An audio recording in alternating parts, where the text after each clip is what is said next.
This is in my top 5. Easy. The problem is, it's a perfect album. It stinking scared me as a kid. I don't know what the hell's actually going on because I'm not a big lyrics person. He took it personal. That was my diatribe. Are you freaking kidding me? This is where the scene is over. There's no subtext to this. This is a blatant stunt. This is just the ultimate FU song. I have always loved that. You feel it in your bones. We have to be honest about that. Welcome to Open Up and Say Pod. We have a name. This is a special edition we're throwing for fun. It is our top 10 favorite Christmas songs. This isn't about what are the best ever. These are our personal favorites, the sentimental journeys that we take while listening to these classics, or perhaps not so classic. Of course, we've got Carsen with us. Hello. You have to say something so the camera sees you. Oh, you need the camera to see me. Yes. So I'm very excited to make with the merry and get to talk about our favorite holiday songs, because I know they're going to be all over the decades. They're going to be all over the spectrum, from heartwarming to funny to probably a little bit sad. And I think this is just going to be a really great way for us to, as much as we talk predominantly about our favorite 80s rock bands, we all do have such a myriad of tastes when it comes to music. And I think this is a fun way to initiate people into that. And Caton, you are here as well. I am here as well, man. And yeah, for sure. It's funny. We started talking a couple of weeks ago and we were saying, I was like, man, Christmas episode is not far-fetched at all. One of my favorite, one of my favorite, 2-month seasons is listening to, old Christmas vinyl, listen to it on the record player around the house during Christmas time. And so I love, a lot of those are family albums and records I got from my parents. And so, it's got that nostalgia grab to it, and just love those songs. And absolutely, I'm a sucker for getting in the spirit. And so I'm excited to do this. Absolutely. Well, I'm going to let you kick it off, Caton, with your number 10. All right. Well, I did not do a lot of Christmas songs by our favorite 80s rockers. So there are some of them, and I bet a few of them pop up on the list. But I did do one, and it's one that I don't think will be on either of your list, and I kind of had to represent. And I do love the song. So it's Winter Wonderland, Striper's version. So they did this on the Yellow and Black Attack. So this is going way back. So they've never really played it live that much, but they actually just recorded and released a Christmas album. Stryper did. It came out just a couple months ago. It's called The Greatest Gift of All. And they re-recorded Winter Wonderland. The arrangement is very similar to the original. But production, instruments, everything sounds a lot more in your face. So it's nice to kind of hear a modern touch to it. But I always did love their version of it. Winter Wonderland, by Stryper, that comes in at my number 10. So now just a curious question for you.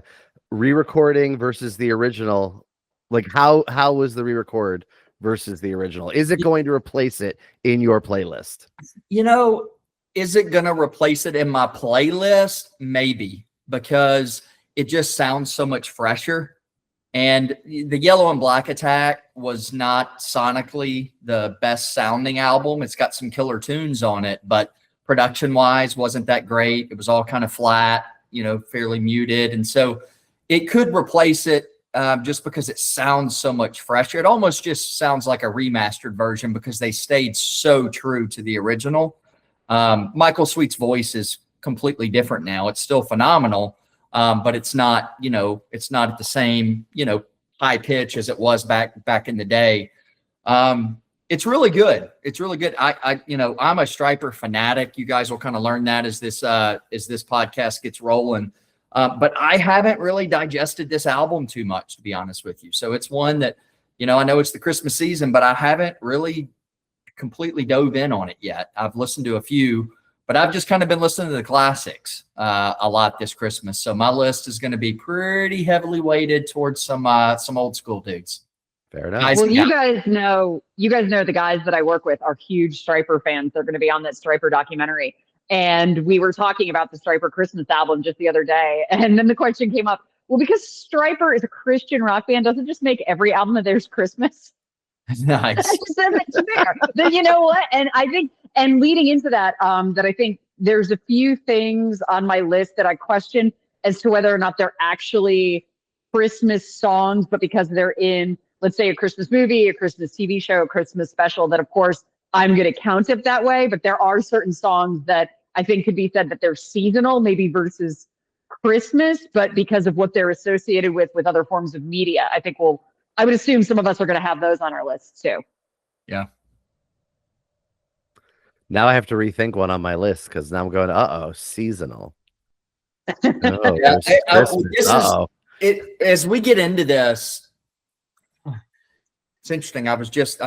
We were racing to get in. I just walked in the house, but I was thinking driving here, I think there's going to be some surprises on here because of what you just said, Carson. Like there's a lot that I think we could throw out there that will make other people, the other two of us, go, oh man, yeah, that was in that movie. Or yeah, I do associate this with the opening credits in this Christmas movie or whatever, that maybe it's not a Christmas song in isolation, but you put it in there with that movie and it's 1,000,000% song. So there's some of those that I know I left off my list.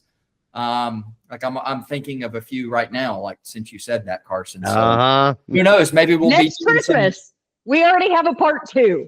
We could do seasonal, but not really Christmas songs. Yes. Yeah. All right. Because I was about to change my track 9 because we all know track 9 is expendable. Sorry, number 1 bad boy, but it's just what it is. All right, Carson, what is your number 10? Well, I'm going to stay in the hairband realm. That my number 10 is from Twisted Sister's Twisted Christmas from 2006, Silver Bells. And the reason is that unlike Caton, who hasn't heard Striper do Winter Wonderland live, I have heard Twisted Sister do Silver Bells live in July in a heat wave. In a heat wave in 2007. That Twisted Sister was the final headliner Sunday night of Rocklahoma. And Dee Snider came out and said, we put out a Christmas record and we're going to sing it for you people. And it is the dead heat, Oklahoma stifling. And he's singing Silver Bells. And you know, the line, it's Christmas time in the city. He changed it to, it's Christmas time in Rocklahoma. And I will never sing it differently ever. I don't care who's singing Silver Bells. It will always be, it's Christmas time in Rocklahoma. That's it. I'm done. And it's one of those great, yes, it's a Christmas song, and it's also by our favorite genre of bands. But because it has that personal connection to Rocklahoma, which has nothing to do with Christmas because it's literally the other side of the calendar, but was it the most fun way to close out the most fun weekend? And it's also because that's Twisted on stage, having the best time and making the audience have the best time. And whether I hear it in December or July, it is just such a fun Christmas song. That's cool that you only sing those lyrics now. I love it. It's exactly how it is. When we've seen these things live and when it makes that impression on you. Silver Bells did not make my list, but it's one that of any version, like anybody who sings Silver Bells, it's one of my favorite Christmas carols as it is. I went with really definitive versions of songs, and I'm sure we all did, because I can guess by what we're hearing that like we all went with like this version sung by this person. This is what I want. And like, but Silver Bells as a song, if it was just like, look, you can't figure out who it is, you just have to talk about the song. Silver Bells is one of my probably top 5 Christmas songs, regardless of who sings it. That's a whole different category we could absolutely do. Yeah, listen, man, before you get into yours, it's interesting you say that, because I struggled with that a little bit this week when I was thinking through this, you know, when it's like, you know, even though I am going to heavily lean towards like, you know, the classics and, you know, Bing and Perry and Burl Ives and that, like, I struggled a little bit with like, hang on, what is my favorite version of this? Is that Perry Como? Is that Bing Crosby? Or is that like, I had to unwind some of that stuff because they kind of bleed together a little bit after a while. But then when I took the time to go back and listen, as you said, Hyde, definitively, you have a favorite. You Yes. know, definitively, it's like, oh, of course, this is the version that's going to make my list. But yeah, but so many of these, you know, Christmas songs are unique compared to others, where more than any other song, probably, you know, many artists have all these songs that are on our list have played these songs, you know, recorded these songs. 100%. So I'll go to my number 10. I don't expect this to be on anyone else's. It's just one of those personal favorites for me. It is A Christmas Carol, a song by comedian Tom Lear, who actually passed away just a few months ago as we're recording this year in 2025. It is a witty, sarcastic look at Christmas from 1964, 5, something like that, when Christmas is becoming overly commercial. It probably already was, but you could see between like this and A Charlie Brown Christmas that this was obviously on people's heads here in the mid 60s. And Tom is literally, or was literally, a genius, a math genius with theorems named after him. But he also did music, and he did this through the 60s. He kind of stopped. Someone took a lot of his music and turned it into a play in the 90s, I believe, called Tomfoolery. And it's just, he's so fun, so witty, and I love it. One of my favorite lines in the whole thing, like I said, it's just very cynical, very satirical, but he does a little spot where it's almost like he begins singing a bunch of different Christmas songs. And one of them is Hark the Herald Tribune Sings, advertising wondrous things. God rest ye merry merchants, make you the Yuletide pay. Angels we have heard on high, tell us to go out and buy. Like, it's just so fun and so good. And like I said, it's tongue-in-cheek, it's sarcastic, and yet it is something that every year I absolutely look forward to listening to. So it's right on my list. So I had to make sure Tom got his love, especially here in 2025, losing him at, I mean, 93, 95, something like that. Lived a great life, but just in an era where I don't think you're going to hear this on the radio every day, I want to make sure we give it some love. Is he the poisoning pigeons in the park guy? Yes, he is. Okay, because I remember when you posted that he passed away, and I'd never heard of it. So I went down. I started watching some of his stuff on YouTube, and he was extremely funny, but also in such a clever way. So I want to go check out this song. Absolutely. Yeah, I don't think I know it. I don't think I've heard this, so I want to go check it out as well. Yeah, it's just hilarious. So again, it's of its time, and just those are witty lyrics that you were spouting off. Those are. There's so many. Everything he does is witty. You've got this genius level person who decides, I'm going to play some little ditties on the piano and absolutely inject this weird sarcastic humor. And it's funny, I was traveling 2 weekends ago, and I was flipping through the channels, and there on PBS was a full concert special of his from Norway or something, or Sweden in 1964. And I'm like, okay, I know we're supposed to go out, but I'm going to put this on until we do. Just, again, legend, and sad we lost him, but definitely check him out. Carsen, what is your number 9? My number 9 comes from the 1974 classic. I use that term loosely, but it's one of my favorite Christmas specials. It was The Night Before Christmas, the song Even a Miracle Needs a Hand. It is a joke in the family that I love the rats, because it is the singing mice at Christmas. You have the clockmaker who has to make a giant clock because one of the little rats has upset Santa Claus, because they basically call Santa a fraud. It's a letter to the editor, and Santa's like, well, I'm not going to stop for you this year. But the music is so catchy, and it's so adorable. And I thought I was the only person who had such affinity for this special growing up. And yet, if you watch in season 4 of South Park, A Very Crappy Christmas, that there is a whole homage to 'Twas the Night Before Christmas with Mr. Hankey's family. And I thought, if Trey and Matt understand the genius that was not just 'Twas the Night Before Christmas, but the song itself, Even a Miracle Needs a Hand, it's so catchy. The rhymes they're just fun, and they're peppy, and the da-da-da-da. I love this song so hard. I love this special so hard, and nobody else in the family needs to watch it, but I'll watch it every Christmas. Hey, I bought the Blu-ray. You're welcome. Should I know this? I mean, both of you have stumped me. I don't think I know it. There are so many Christmas songs out there, and so many variations, that I think there's not there's going to be obviously, I think maybe one or two crossovers here, but I don't think there's Yeah. going to be a ton because again, as Clark Griswold says, Christmas means something different to everybody, and now I know what it means to me.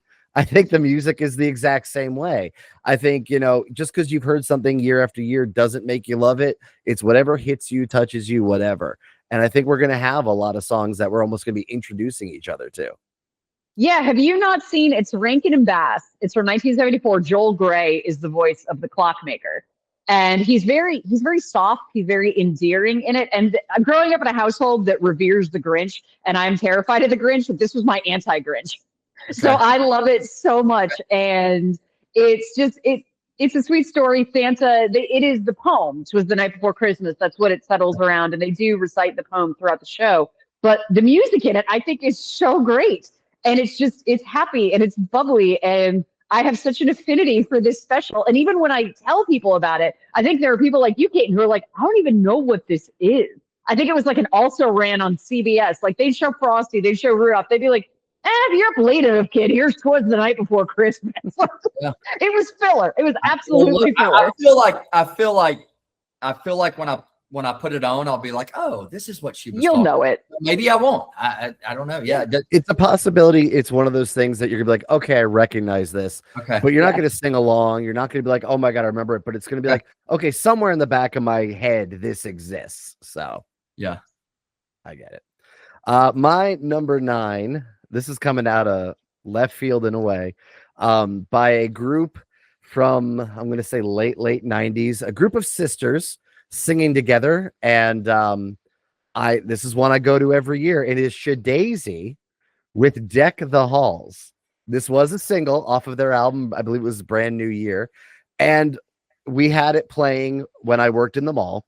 We had it playing. And so this was like during the Christmas rush, it would come on every 40 minutes or so. And just one of those things that has stuck with me. I love their arrangement. They are 3 singers who just sound really great together. The whole album is really solid. Again, I'm a big Shadazy fan. I'm not sure that that's going to be everybody else on this list, but I have Shadazy shirts. And but like I said, their version of it is great. Their version of, I think it's Hark the Herald Angels Sing with mesh with Carol of the Bells, really, really cool. You can just tell they've got more going on than just being a girl group in 1999. So Shadazy, Deck the Halls, can't recommend it enough. Love it. That whole album is a Christmas album. Yes, that it came from. Yeah. Moving on to Caton. I know the song. I don't know if I know Shadazy's version. That's totally okay. Caton, I don't either. All right. My number 9 is, okay. So back to what you said, Hyde, about, having an affinity and a connection with a certain version of a song or certain artist that sings a particular song. I live in Memphis, Tennessee, and I have always loved Elvis Christmas music. And so I've got a few on my list, but number 9 is Here Comes Santa Claus by Elvis Presley. His version. I love it. Like I said, I just love Elvis singing Christmas music. It's my favorite Elvis music to listen to. So I like Elvis. I don't love Elvis, but I love Elvis Christmas music. I went to Graceland a few years ago at Christmas, and it was incredible. It was magical. I mean, they have, they put up Christmas trees that have the same tinsel that Elvis would put up. And so the lady that was giving the tour said that it takes, 2 minutes to decorate the tree with the tinsel, and it takes 2 days to undecorate it, because they literally, she said, they're in there with like tweezers trying to preserve and not waste a single piece of that tinsel, because it was really Elvis's tinsel. But anyway, love Elvis Christmas music, and I just went back and kind of listened to a lot of it this week, and one of my favorites for sure is his version of Here Comes Santa Claus. Not one of my favorite Christmas songs in general, like the song itself. I'm not speaking to the Elvis version. I always think of Gene Autry's version because of Yeah. Christmas Vacation. Yeah. But again, this isn't one that's like as far as one of my favorites. But I think like that is the interesting thing is depending on the version.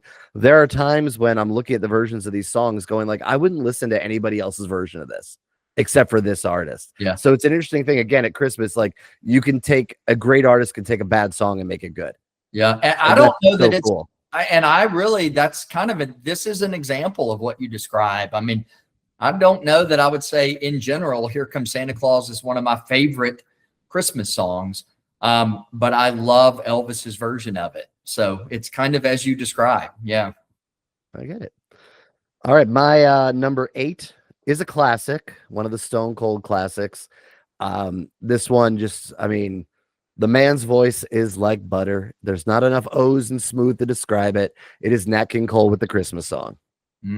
Just, I mean, like, come on. I feel like I don't have words and I don't need them at this point in time. There's just the strings, the recording sounds old when it's released. It just has this vintage vibe that obviously it's an old song now, but at the time the recording sounds old as it is. It sounds like an old favorite already when it comes out, and it still is. When you hear those strings kick in, we all swoon. Let's just be 100%. We all go, oh, and both of you did. You can't see him because I could see him on camera. Both of you went like, yeah, like that's what you do when you hear that. Yup. And I'm swooning for Nat. So Nat King Cole, absolutely the Christmas song. So Kate and I went to Ole Miss, which is about an hour south of Memphis. And I remember the night before I was going home for Christmas vacation, our freshman year, a friend of mine, I would go home with her. She lived just over the border in Horn Lake, Mississippi. And her parents would keep me overnight. They would drive me to the airport.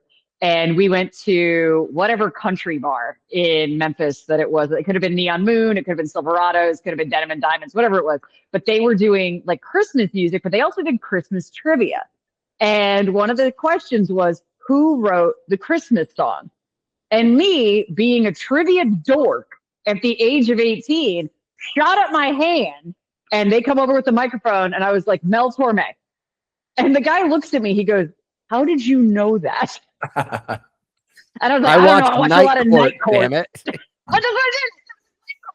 And that's the thing. I can never hear the Christmas song as much as you're right. Nat King Cole, we all went, and then I'm like, but Mel Torme, got to give him his due. Got to give him his due for that.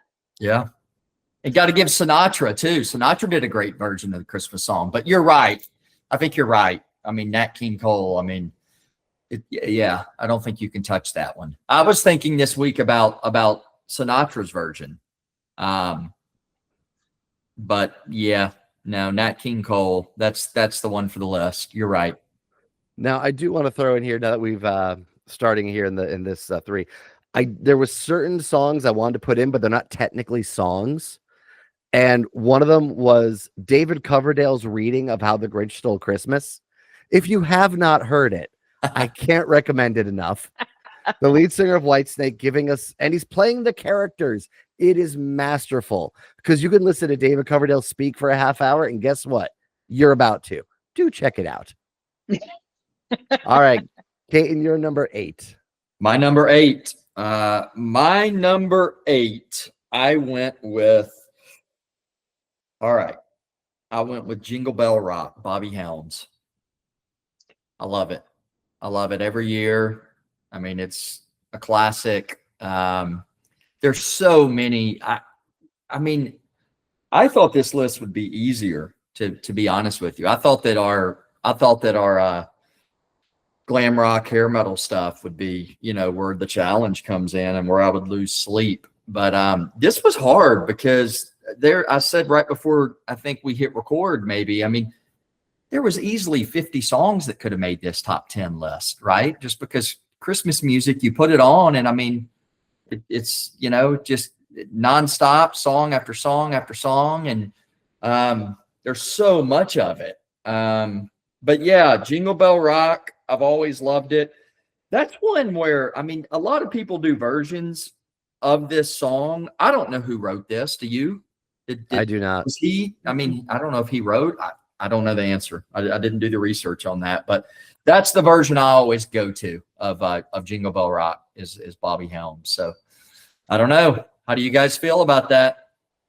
Oh, it's not on my list, but like you said, this is such a hard list to put together because you think, oh, top 10 Christmas songs, easy. No, it was a struggle. And like Jingle Bell Rock is another one that when you hear, there's something about the production of it that makes it sound bigger. When you think about how old that song is, like, I don't know when it actually came out, but I'm thinking it's got to be at this point like a 60-year-old song.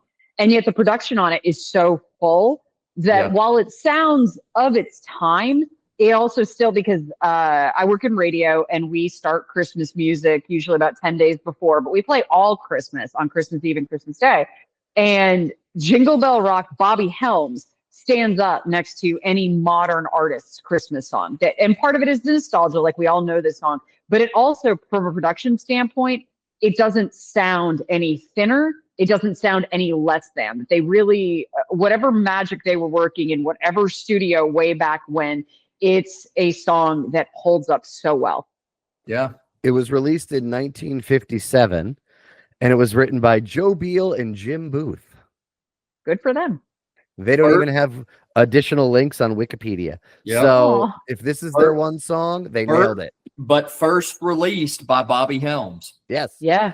He is the original. That's the OG singer of it. Yeah, it's funny. You and I were both reading about it. 1957. Awesome. So talking almost 70 years old. Crazy.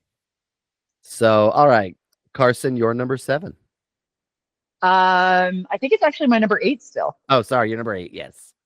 My number 8 will be the first appearance from this man on my list, but in no way the last. It is Andy Williams.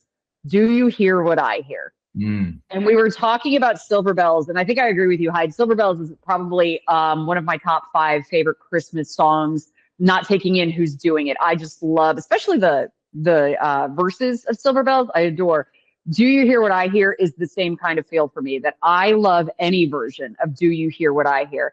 But Andy Williams, to me, is my favorite version because of the way it starts out, that it's so singular, you know, the little lamb to the shepherd boy, because it's the game of telephone. And it grows and it builds, much like the lyrics grow and build when you're talking about the star with the tail as big as a kite. And then we get the king to the people everywhere. And you get this massive choral just praising at the end to just bring it all together. And it's such a crescendo through the entirety of the song. And it's Andy Williams. And we can talk about Bing all day. We'll talk about Bing. We'll talk about Perry. We can talk about all these guys. Andy Williams is Christmas to me. One of my biggest concert regrets is that I never got to Branson. I never got to see Andy Williams live. I love Andy Williams. I love his Christmas music. Our mom always had his vinyl playing when she would decorate the tree. She would put it on. Yeah, it was Andy Williams with Perry Como. Johnny Mathis was another one, but it was always Andy Williams was definitively for me Christmas. And she would put on Andy while we were eating Christmas dinner.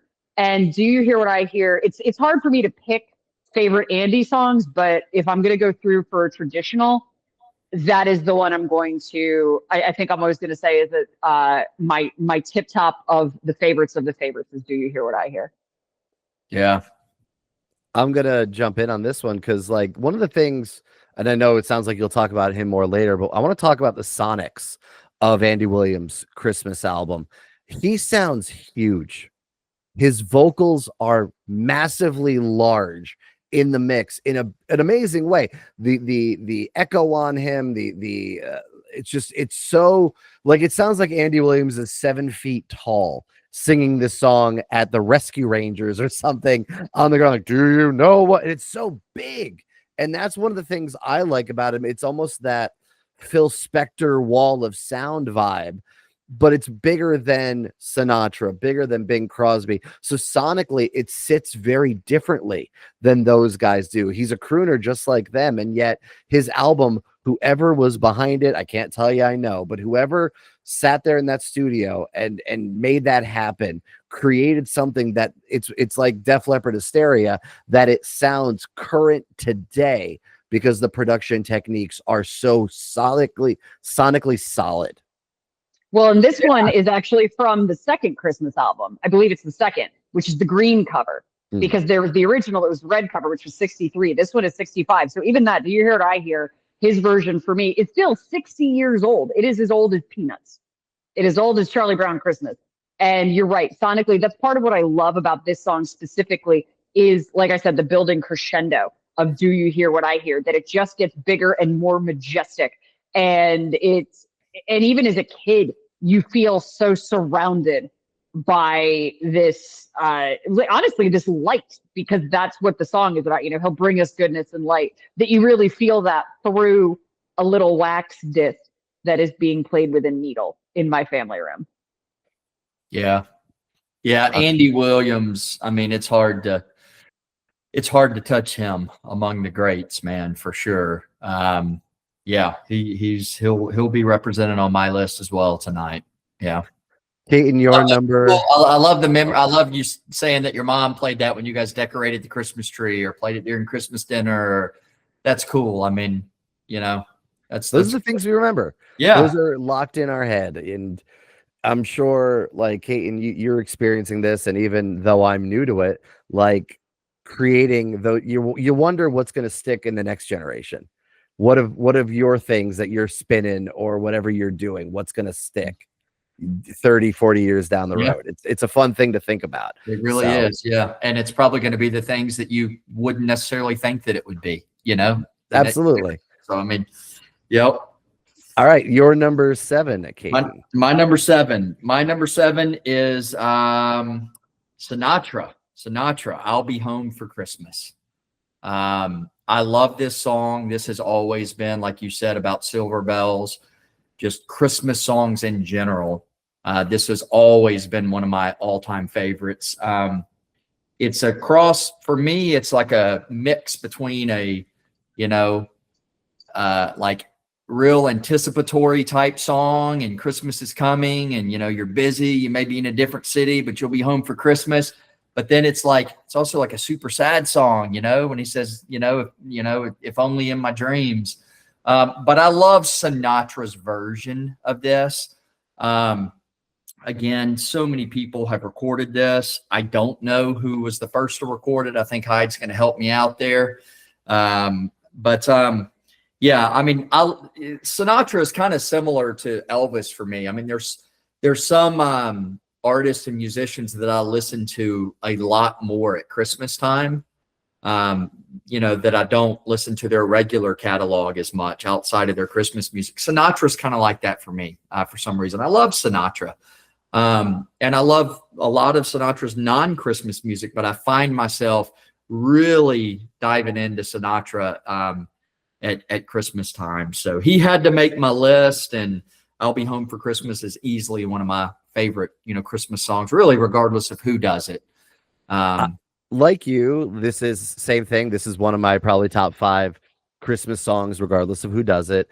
It is a World War II song, is released in 43. So it is absolutely sung by Bing Crosby first. He did not write it, but he's the first guy. He's doing it on the craft radio shows that are being broadcast everywhere, that are talking to you about your rations and about, taking care of the boys, buy your bonds and all that. And this just hits that heartstring that this is the I'll Be Home for Christmas, but so many of them you knew weren't coming home for Christmas and they were going to be over there. And that's the whole point. This was for the people back home as much as it was for the people out there, for the men fighting. Like this was a big deal song, and it hits in that perfect moment.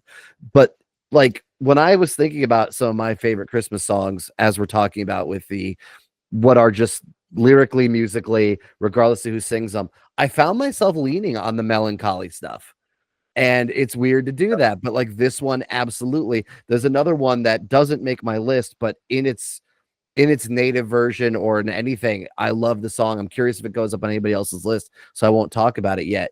But I was like, man, what's a song that no matter who sings it, yes, I'll Be Home for Christmas is one of them. Also sung by Alan Alda's Hawkeye on a season 2 episode of MASH. Hawkeye, you see, has not slept in days. He's kind of going a little delirious. So he comes into Radar and he says, he's talking about World War II, because Radar is a comic book about World War II. Will Friedle, give me a call. This was your long goal pitch to get Will Friedle from Connecticut to do a MASH podcast with you. This is it. Isolate the clip. You have to will it to happen, if you will. You have to Will Friedle it to happen. Do you have any thoughts on I'll Be Home for Christmas, Carsen?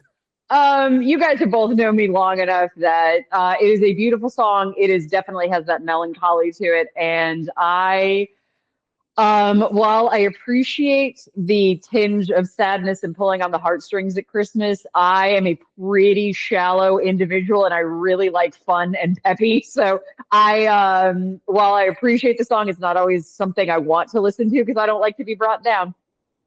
But it is a beautiful song. That's why you'll find most of the songs on my list. You're like, okay, girl, like, do you just live on sugar? I do. And it's also why you avoid looking at lightning. It does bring me down. It always brings me down. That was your Dio reference because I did not put I didn't put Dio's God Rest Ye Merry Gentlemen on my list, but it actually was definitely top 20. Because when he talks about Satan's power, boy, you buy it from Ronnie James Dio.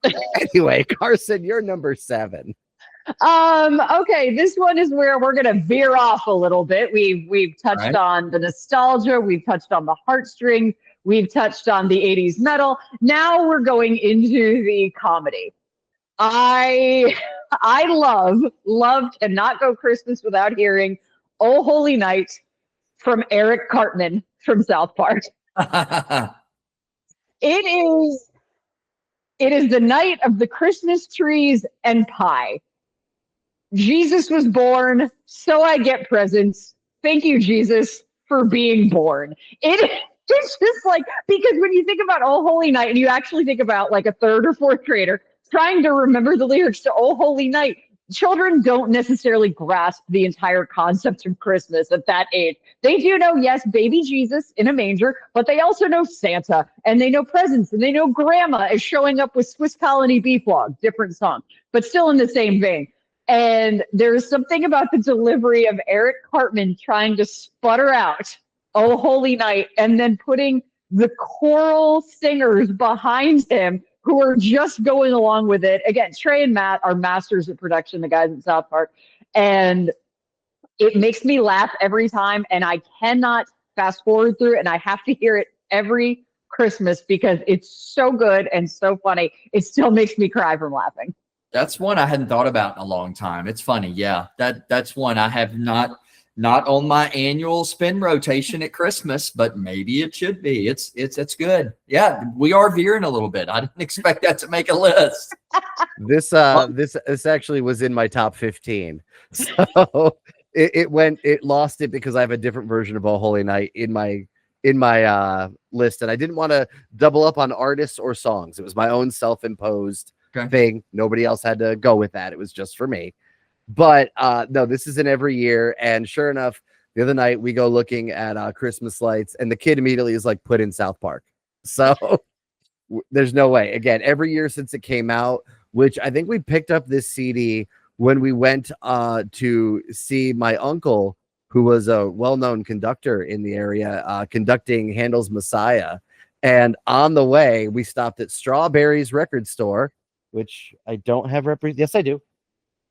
Strawberry's record store is represented in my defunct area of things that don't exist anymore. But we stopped and we bought the South Park Christmas, and man, that didn't leave the CD player for like weeks. So it was so good. We all loved it. And what better way to get in the mood for the Messiah? And hey, why not shout out Uncle Jim, who just passed away? Yeah.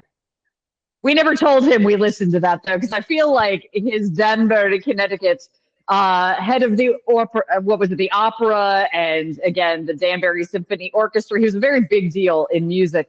And we're like, yeah, we're listening to South Park, Uncle Jim. No, we weren't going to tell him that, but it is so great. And even like our mother, who does not have the funny bone that we do, she loves this. She loves the South Park Christmas. And it's so fun. And it's so funny. And it's one of those that I have to, Mr. Hankey's Christmas classics, never a bad choice.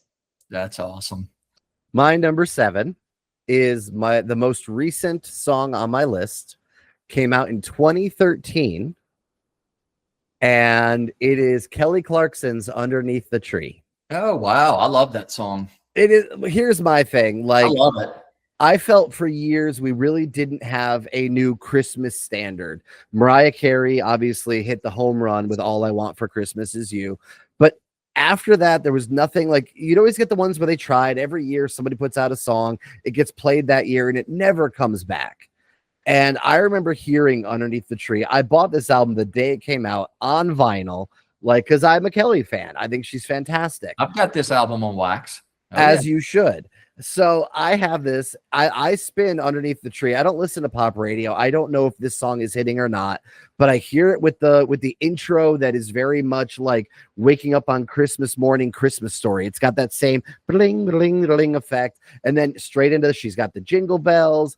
It sounds like it sounds like in its own way the Nutcracker with the sleigh ride thing. Like, I'm like, this, everything about this screams that this should be a song that lasts.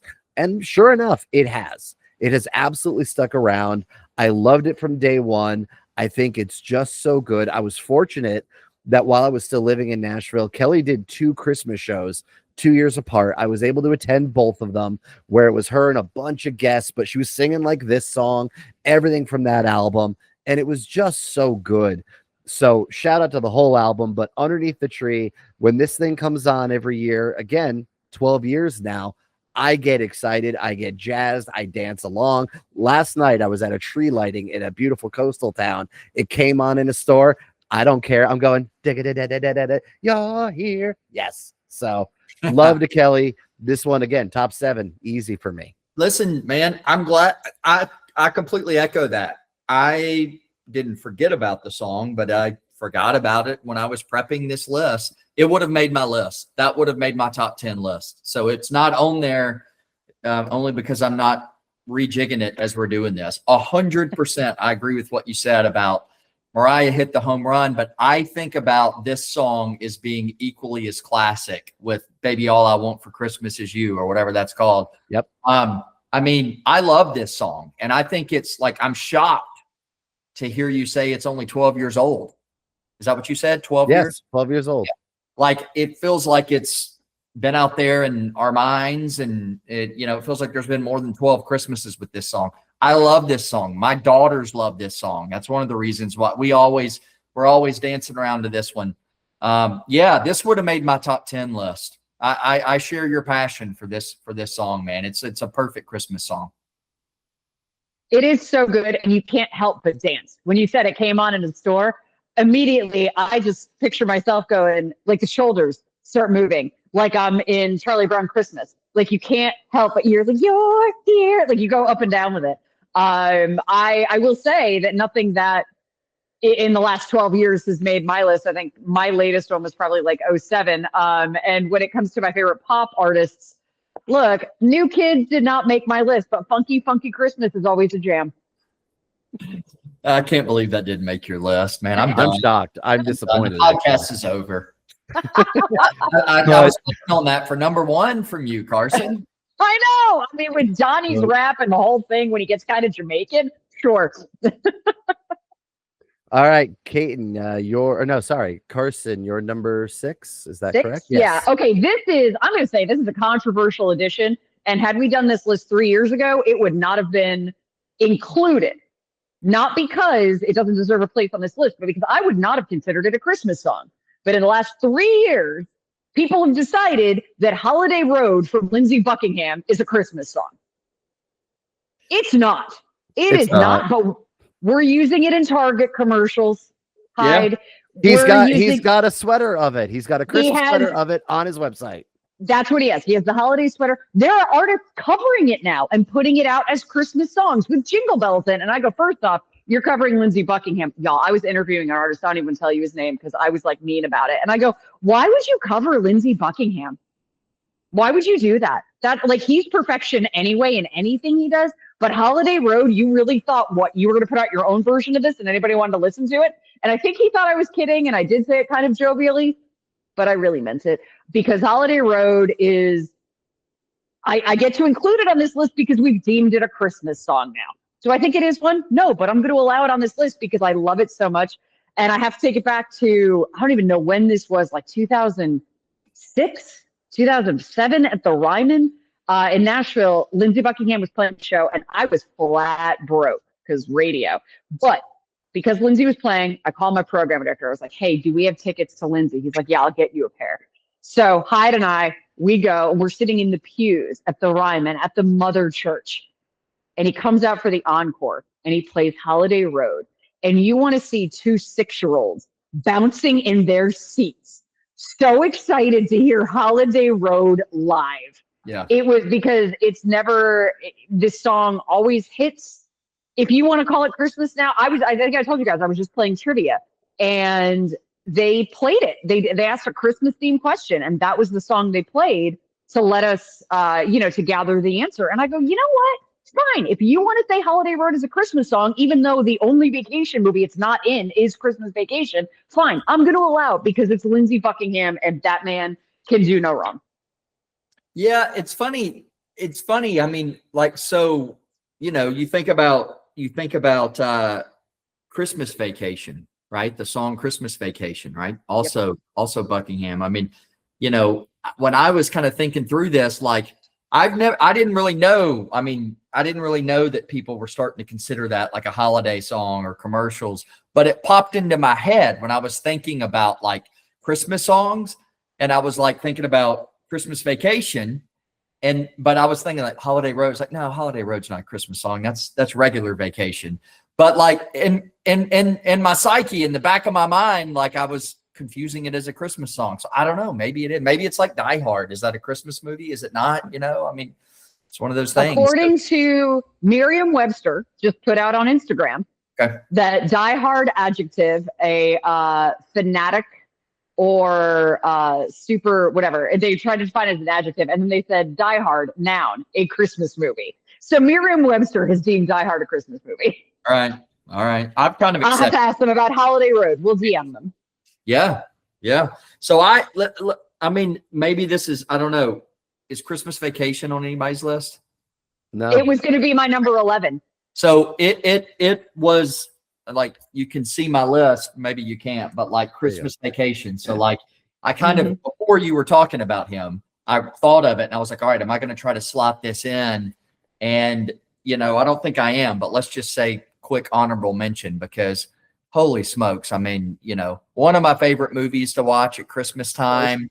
And, I love that opener. I mean, you are happy from the second you start watching the credits on that thing, the little cartoon credits that are coming on. So again, if it wasn't too much work, I maybe would have slotted that into my top 10, but I would have had to have scratched something else out that I've been pondering on the last week. But yeah, man, I love Christmas Vacation. What you've come up with, Carsen, is definitely probably your number one for songs that remind you of Christmas but aren't necessarily Christmas. That we'll do next year if we remember this. So, like I said, I've got one that's like easy number one for me, but it's not making this list. Can I interject, Hyde? You texted me earlier, Caton, to let you know this. Hyde texted me and said, yeah, there's a song that I would have put on my list, but I'm assuming you'll represent. Have we hit it yet? No. Okay. I have an idea what it might be, but okay. All right. So we're on my number 6. Is that correct? Yes. All right. My number 6 comes from 1965, taking you back, 60 years. It is from A Charlie Brown Christmas. It is Christmas Time Is Here from the Vince Guaraldi Trio. And what? I used to have to say Vince Guaraldi. No, it's not Guaraldi. No, that's a problem. Guar. I can't never say his name. I was working on what they call an adult contemporary station when I was like 22 years old. And we went all Christmas the day after Thanksgiving. And we would play Christmas Time Is Here. And of course, I love it. And I love Charlie Brown. But I had never known that it was the Vince. I still can't say it. How do you say it? Vince Guaraldi. Guaraldi. Nope. Still wouldn't have said that. You could have given me an hour and I wouldn't have come up with that pronunciation. It's Gur, the Rolling Stones 50th anniversary, and Aldi, a great grocery store. Oh, Guaraldi. Okay, I'll remember it now. Podcast. Sadly, not. But straight up, like, and again, and I'll let you get into it, but I cannot say that name. I just remember, and that was one of the things we had to say on this radio station was like, we always tell you the names and the artists that we play. And I'm like, well, that's from a Charlie Brown Christmas. And I was like, please don't fire me for not saying that name. This goes into what we were speaking of earlier of the melancholy in the way, because this song is playing while Charlie Brown is saying, you know, I'm not happy. Like, this is not the like happiness and cheer as the lyrics say. It is literally the undercoat for Charlie Brown to tell you why he's not excited about Christmas. So it's weird. And it has been used like in Arrested Development as a melancholy moment. It has that vibe with this slow jazzness to it. And let's go back to the fact that it's so weird if you think about it. The Charlie Brown Christmas even has this jazz soundtrack, which is so very strange in 1965. We're not far removed from like White Christmas and the lot, where you could have easily just gone that direction. But the producer of the special, Lee Mendelson, had worked with Vince on a special documentary about Charles Schultz. And that's where Linus and Lucy comes from. And he's like, you know what? You want to do this thing too? Since Coca-Cola gave us a buttload of money to make a special. And Vince Guaraldi writes this song. And I think it was last year, they put out a 50th anniversary edition of this thing that is like 5 or 6, maybe 4 discs. And there is every outtake of every song. Like, and it's the 3 of them live in the studio. It's not someone laying down the drums, it's a guy coming in later throwing down the piano. They are live in the studio, and it's every take with the kids singing. It is just, oh, that's cool. To pour through this thing is an undertaking, but it's so cool to hear how it develops until they hit that right take. And even like the lyrics of this one, Lee Mendelson, that producer, wrote the lyrics in 15 minutes because he couldn't find someone to write lyrics. He was like, all right, Christmas time is here, happiness and cheer, go. And you've got a stone cold classic. Oh, totally a stone cold classic. I mean, that entire soundtrack is unbelievable.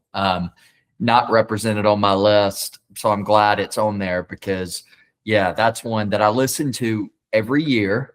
I love it. It is unique. You're right. I mean, it is kind of interesting that like Charlie Brown Christmas and it was that jazz background. So, I mean, yeah, it works though. Boy, it works beautifully. It defines it. I think I dare say if you had the croony symphonic type stuff, it would have almost made it feel old. Jazz is still the underground music. Like this is still the beatnik movements like happening at this point. And yet you've got this thing putting it out to your TV stations in this pure kids form with almost this undercurrent of rebellion. And yet when you hear the songs, you don't think of anything but Christmas anymore. They are so synonymous. Yeah. There was part of me that wondered if I could really stretch this. And I had thought about saying my favorite Christmas song, even though it's not a song, would have been Linus's monologue from A Charlie Brown Christmas. Because and we all do, we all know it by heart. And as much as people will call it schmaltzy or like, I've heard a lot of people say, like, I don't even like Charlie Brown Christmas. I go, you know, I still really do. And not even just for the nostalgia factor. I still enjoy it as an artistic piece. Like, and I think a lot of that, you're right, is attributed to the music, it's to the soundtrack, and just how earnest it is. So there's my honorable mention that I did kind of want Linus's monologue to be its own entry, but I decided to stick to actual music. Fair enough. Caton, you're number 6. My number 6 is piggybacking off of not really, kind of the opposite of piggybacking, but piggybacking the same song as Carsen's number 6 or number 7, Oh Holy Night, but mine is a different version. Mine is Nat King Cole. I love his version of Oh Holy Night. I am a Christian, and so I love it because it just kind of brings me back and recenters me on kind of the meaning of Christmas.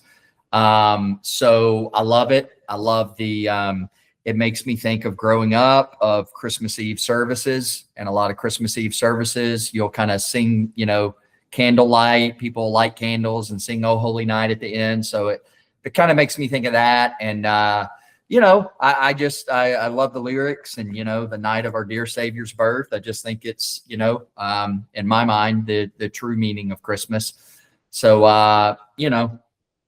felt like that had to make my list somewhere. In our church, it was Silent Night that we did the candles to. Yeah. Yeah. And that, again, same basic ideas. It's the story of Christmas, in there. So same basic idea. Apparently it's just all about night, and because it's when we get to light the candles. We look forward to that every year. Oh, and I can like remember being a kid and like I'm thinking about anything, but I'm singing. I'm just thinking about like, man, this wax is dripping down, or if I turn it like this, is it, Yeah. And 100%. I will say, Oh Holy Night, I do love Eric Cartman's version. I think it's so fun and so clearly. funny. But Oh Holy Night we keep talking about that song, whether it is a Silver Bells. For me, Oh Holy Night, also Do You Hear What I Hear? But Oh Holy Night is one of those that if we just did top 5, let's say carols that you didn't associate with a particular singer or band doing it, Oh Holy Night is, as long as somebody can hit the notes, it's never going to be a bad version, right? Yeah. And it is such a moving song. And like you said, Kate, it's so good to recenter you about what the season is about. And it's just such a beautiful song. As long as the person is singing it and hitting the notes, there's not a bad rendition that I've ever heard. Because usually if it makes it this far, then yes, somebody has managed to hit that high note that everybody wants to. I will never attempt it. Carsen, we got your number 6, right? Yes. All right. So Eric Cartman, Nat King Cole. I'm going to come somewhere in the middle because now it's my Oh Holy Night at number 5. And mine is by Dream Theater. Or, more to point, there's a specific version because this is Christmas. So Dream Theater has released in various ways 3 versions of this song. First with their original singer, Charlie Dominici. This came out on like a demos of their first album. Then on a fan club CD in 1996, they put out a version with James LeBrie singing it. And then they did another one, I think, in 98. None of those is the one I'm talking about. Of course not. The one I'm talking about was released eventually by Mike Portnoy on his website. He used to do Christmas drops. 6 o'clock on a Christmas morning is a line from a song. It's a sample. But 6 o'clock Christmas morning, he would take to the forums and he would drop something. And one year he dropped John Petrucci, the guitarist, and James LeBrie doing Oh Holy Night on some television show. I don't know if it was American, German, I don't know. But whoever it was that mic'd these guys and gave them reverb, it's incredible. And the reason I really know it solidly is back in the Napster days. We're talking illegal downloading now. Back in the Napster days, I would search for any bonus tracks, any tracks I didn't know of, and I pulled this one down and didn't understand for years why I couldn't find it on any of the discs where they had Oh Holy Night. Then I find this TV appearance, and it's like, oh, it's that version. James's voice is just top peak, amazing. Like I say, the production for a TV show, just beyond stellar. So every year, this is a big vocal song. This is James LeBrie at the height of his powers, my favorite male singer ever. So listening to him, you're moved by it, you love it, it hits it, as well as just being one of those songs that I love to squeak along to in the car. So what's the name of the song? What it is Oh Holy Night. Oh, okay. That's what I was saying. We did Holy Okay. Night on one end from Cartman to Nat King Cole. We'll put Dream Theater right here. Okay.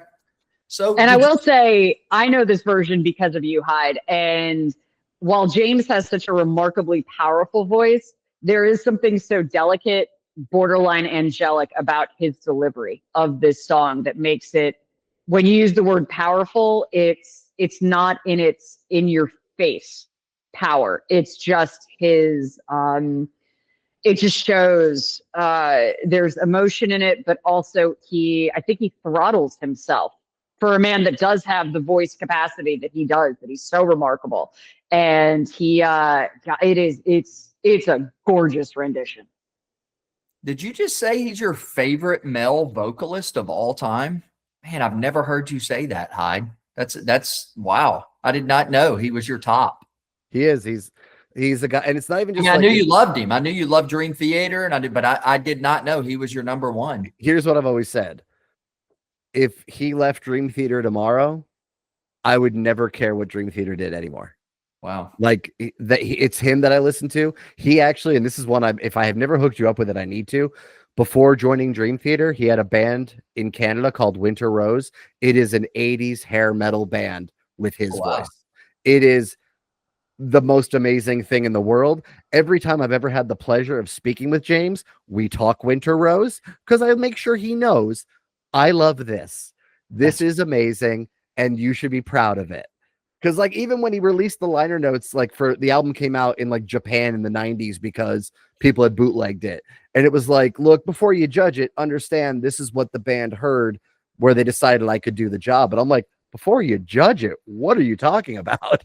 This is everything I ever wanted before I even knew it existed. So again, in the Napster days, it was something I found. So I'll have to send you this version, and I may have to send you Winter Rose so you can check it out. I don't think I've ever heard Winter Rose. I like it. When you start dealing with the rough boys, you'll understand.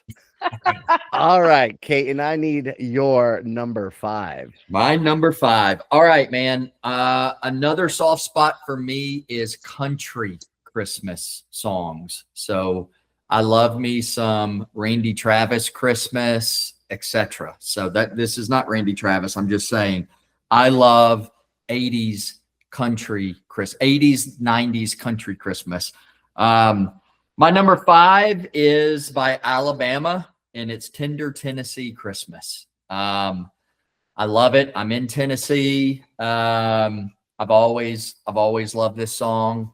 Man, it just, I never don't play it. I never don't spin it around Christmas time, and I always go back to it. And whenever I hear this song for the first time, usually what follows afterwards is I'll say, you know, hey, Alexa, play. I'm whispering so my deal doesn't go off. But, you know, hey, Alexa, stop.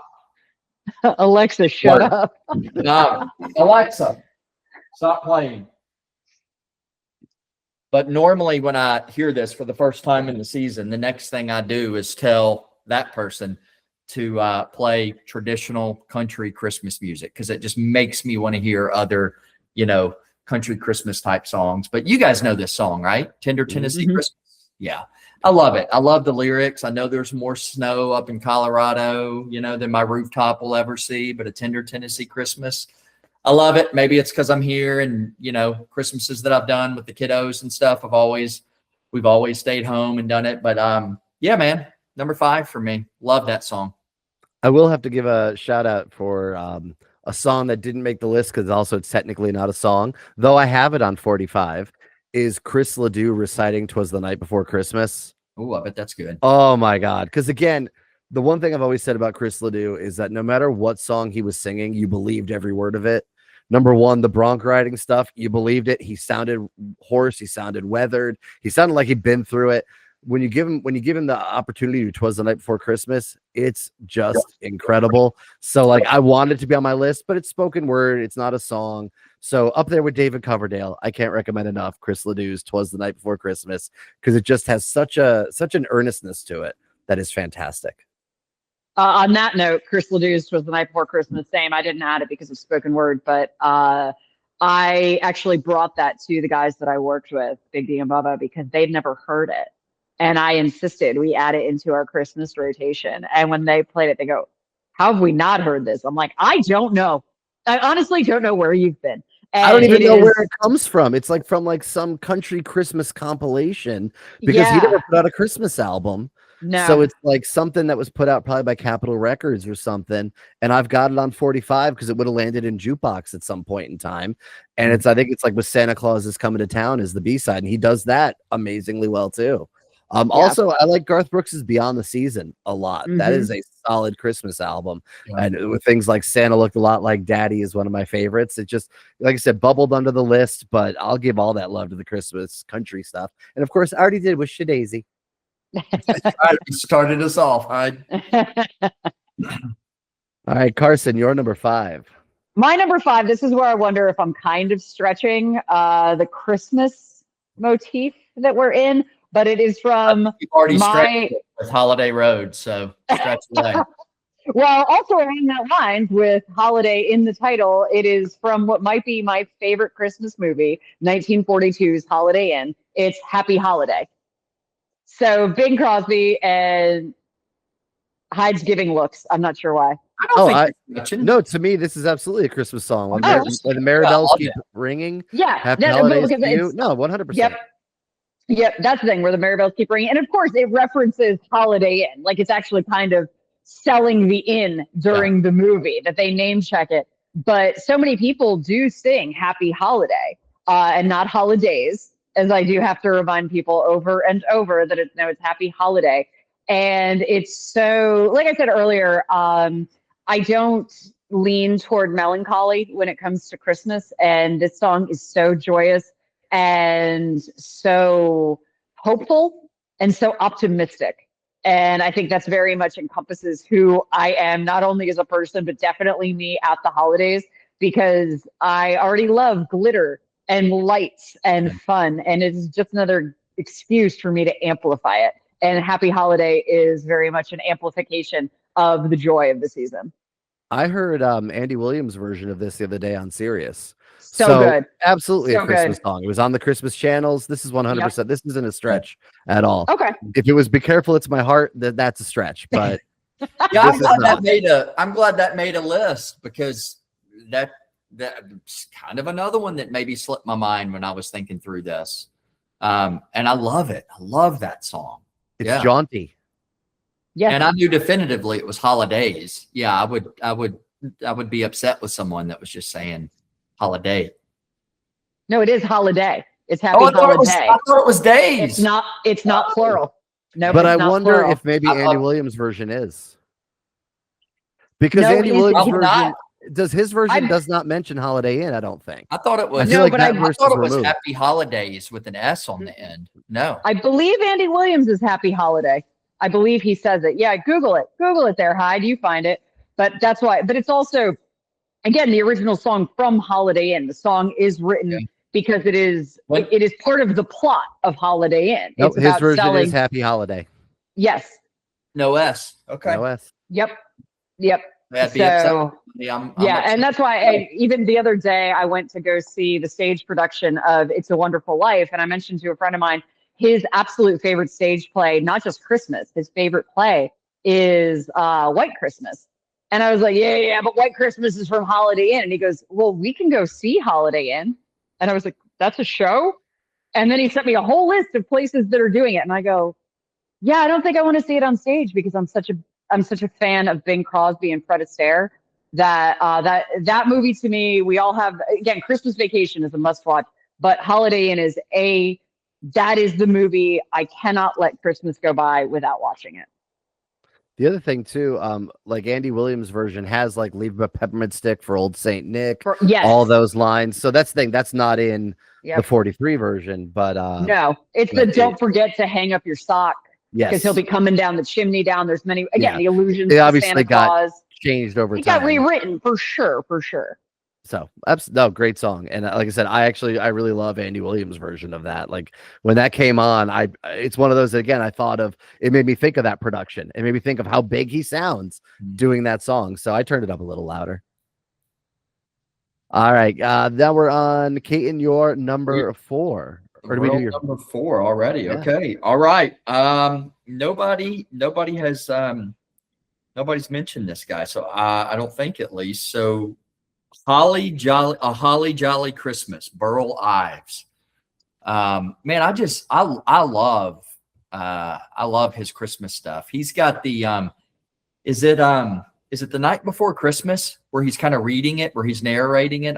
He's got one where he's like narrating. You made me think about when you're talking about, Chris Ledoux and some of the others, but he's got one where Burl Ives is just kind of narrating it. It's slipping my mind what it is, but it's amazing too. But Holly Jolly Christmas, I love it, man. I love these lyrics. I don't know if there'll be snow, but have a cup of cheer. And I love Burl Ives and Holly Jolly Christmas, man. And you know what happened? It's number 4, huh? You know what happened? You said it. You said Holly Jolly Christmas, and we smiled. because that's Yeah. what it does. It is a Yeah. smiley song. It is Have a Cup of Cheer. It is fun. Again, jaunty is a good word, I think, for this. Like, it is fun, and it comes on, and it is one that is absolutely in my every year playlist. It did not make this list, but Burl Ives' voice just lends itself to it. Like, it's so good. I'm going to tell you straight up, I don't know a lot about Burl Ives outside of this, but he obviously did more. And like, I'd be shocked to find out he was like some Shakespearean actor doing Hamlet or something with that voice. That to me sounds like it was made to sing a song like Holly Jolly Christmas. Yeah, and I to be agree. the snowman narrator. Like, that's what you're born to do. Yep, I agree. It is. That song is, I was talking about it earlier with Happy Holiday, but Holly Jolly Christmas, I'll be real with you. I do not love Rudolph the Red-Nosed Reindeer. I don't love the stop motion animation. I am not quite as the fear that I have of the Grinch, but I have a definitive, weirdly odd fear of the Bumble. So I don't watch it. But I will always watch the beginning for Holly Jolly Christmas, because the snowman that is Burl Ives, it is joy encapsulated. Yeah. And it is absolutely one of the greatest Christmas songs ever. Does anyone have Frosty the Snowman, the slow version after he melts? Because that one really, that Frosty the Snowman was happy. I'm like, that one, like that, you want to talk heartstrings. It pulls them, but then it melts and it's okay. Yeah. This guy, this magician out here trying to murder a snowman. Yeah. What are we doing? What are we showing children? We're melting it. We are torturing a snowman in a poinsettia shop. What are we doing? Some things are worth melting for, Olaf. Horrific. All right, Carson, you're number 4. My number 4, it does not come off a Christmas compilation or a Christmas album that he has put out, but it is Garth Brooks, off 7's Bellawood. Almost made my list, and this is not the one I was talking about that I was wondering if you'd pick up the slack on, but this one almost made my list. 100% in my Christmas playlist. Take it away. All right, so this is the story of the World War I Christmas battle, where the Germans, the Americans, there was the Christmas truce, the very famous Christmas truce, and the way this story is told is so beautiful that we didn't know the language, but all is calm, all is bright. It's a gorgeous rendition. I think I've heard Garth sing it live maybe twice, but I know one night I did hear him. It was right before Christmas. He had done a number of charity shows in Nashville when we had floods here in 2010, and somebody requested Bellawood, and he sang it right in front of me. I was front row. And I took video of it, and I was singing along, and I refused to post it because I'm pretty sure you can hear me singing, and nobody wants to hear that, but I couldn't not sing along with Garth Brooks in this just gorgeous moment. Garth is the king of emoting.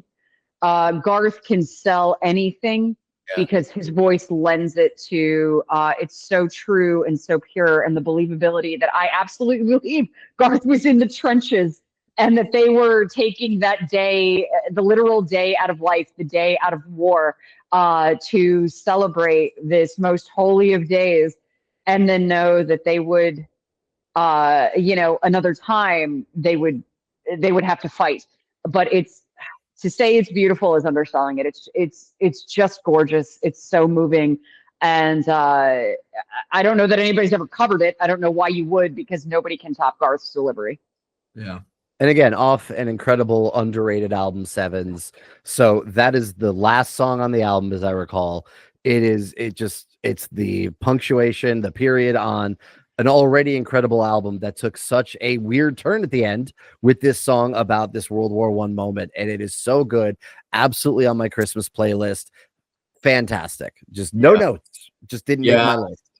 I wouldn't have thought of that it's a beautiful song. I wouldn't have thought of that as necessarily, on the Christmas playlist, although I know what the song's about. But yeah, that's a good one. That's a good one. And he is the king of believability and sincerity and emoting, as you said, and just, yeah. No, there's another song from Garth that could have been my number 1. Christmas? But yes, that could have been my top Christmas song. And so when I give you my number 1, we will talk more about Garth, but spoiler, it's not Garth. Okay. All right. All right. My number 4 is back to the world of funniness and comedy. It is by Bob Rivers, and it is the 12 Pains of Christmas. Because this is one of those things I look forward to every year. You don't listen to it in July. You don't listen to it in March. This comes around once a year. When you first hear that da da da da da da da da, you're like, yes. And just rigging up the lights. Like, yes, okay, finding a Christmas tree. Charities. What do you mean your in-laws? Gotta make them dinner. All of it. Like, every single bit of it is just hilarious. It is well done. I love that as the song continues to grow into 9, 10, 11 days, the early ones begin changing what they're saying, like, now why the hell are they blinking? All those things. Like, Bob Rivers has so many that could have made this list with me, but again, I wanted to really restrict it. But this song is far and away easy top 4 for me. Obviously, this is one that I've looked forward to. It came out in 1987, and yet I feel like I've been listening to it for far longer than that. I feel like it's always been there in my psyche as a kid, and yet it's actually newer than I thought, and nonetheless a classic, stone cold for me. Every year, gotta listen to it. Yeah, it's a good one. It's a good one. I mean, it's kind of like what Carsen said, she doesn't lean melancholy for Christmas. I mean, Christmas is a good time for comedy too. I mean, you got the seriousness of the holiday, the meaning, but I mean, it's there's a lot of really good comedic / Christmas comedy, so yeah, no, it's hilarious. Yeah. I thought that came out long before 87 though. I would have too. Maybe that wasn't released on CD or something till then. Maybe because I think Bob Rivers was kind of like a radio thing. So it might have been something that he put out, and it may have made its way around before actually getting a release. Funny, just quick little sidebar. I bought this record probably maybe 10 years ago, brand new, sealed from 1987. And I was the one who had to break the seal on it, and it hurt, but it was so fun and so worth it. So there is something special though about cracking the seal on those OGs from back in the day. I've done that, not like crazy expensive stuff. You can get a lot of the, 70s country type outlaw things for, pretty cheap. And I've broken the seal on a lot of those things, but there's something special about it's like, wow, like this has been, I always think this, it's like, this has been sitting here waiting for 50 years, 45, 50 years for somebody to finally drop a needle, and it still works. I always have that thought. It's like, man, this has just been sitting here in these grooves waiting. And a note to all the collectors out there, vinyl is meant to be heard. Play it, open it. Don't let it sit. Anyway, my PSA. Carsen, your number 4? No, you're number 3. Where are we at? My number 3, this is where I'm going to veer off a little bit, that I actually made a note while we were talking about Silver Bells and how you said Silver Bells is probably a top 5 song for you. Same for me. Like I said, with Do You Hear What I Hear? But I do have definitive versions of those songs, whether it's an Andy Williams. This is where I tell you, this is probably my favorite Christmas song of all time, in that any version is going to be a good version. And I will listen to it in any version, so I don't have a definitive, although I do have an example of even a weird one can be great. My favorite Christmas song, although not my number 1, is Carol of the Bells. Oh, I thought this was Dominic the Donkey. My mistake. Sorry, I meant to say hippopotamus for Christmas. Christmas in East Haven. Anyway. Carol of the Bells is absolutely my favorite Christmas song. I fell in love with it when I was in high school, and I was a drummer, and this was actually our feature in the drum line in marching band that year. Cool. And ever since then, it's any version of Carol of the Bells I adore. I would prefer it. I like when you do get a choir with it, but I will take it instrumental. What I will say is something that I'm not sure made the song better, but because they used Carol of the Bells to make it Christmas, was 6 a.m.'s Life is Beautiful. And that you took Life is Beautiful, which was already probably one of my favorite songs of that decade, And then you threw the bells and you threw Nikki talking about December 25th, 1986. Yeah. But it starts off with the children and Carol of the Bells. And while not necessarily my favorite rendition of Carol of the Bells, the fact that you could put that into such a dark heroine diaries, life is beautiful. It just goes to show how emotive that song is, but also how haunting. I found it was so funny. It was like my phone was reading me today because this meme popped up on Instagram while I was making my final list just today. And it said, hey, I wrote this amazing Christmas song about bells. It's called Carol the Bells. Really? Is it cheery and bright? No, it's extremely effing haunted. And I go, that's exactly it. It is a haunting song and yet so beautifully Christmas. Well, it's actually based on a Ukrainian song. Can't remember the title right now, but Carol of the Bells has a different title. The Carol of the Bells is the Americanized Western version or whatever, but it's actually a Ukrainian song called Something Else.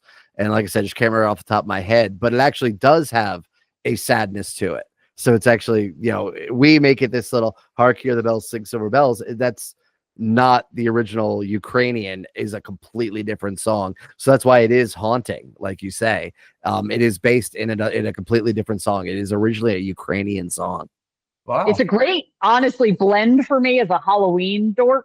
It is a blend of Halloween and Christmas for me because it does have that, there's a macabre vibe to it, but it's also beautiful. It is such a beautiful song when you do hear, whether it's just a couple of bells doing it, or maybe, I don't know if you had a bell choir at your church, we did. They would do it every year at Christmas. But when you get a full symphony or orchestra that does this amazing, powerful version, in any form, I will take this song. It is absolutely my favorite Christmas song.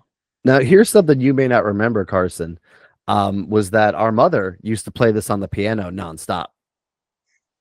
Like a lot. Like she would play the one-handed, the da da da da ba da da, and then the extra chord. And at the time, I did not know the song.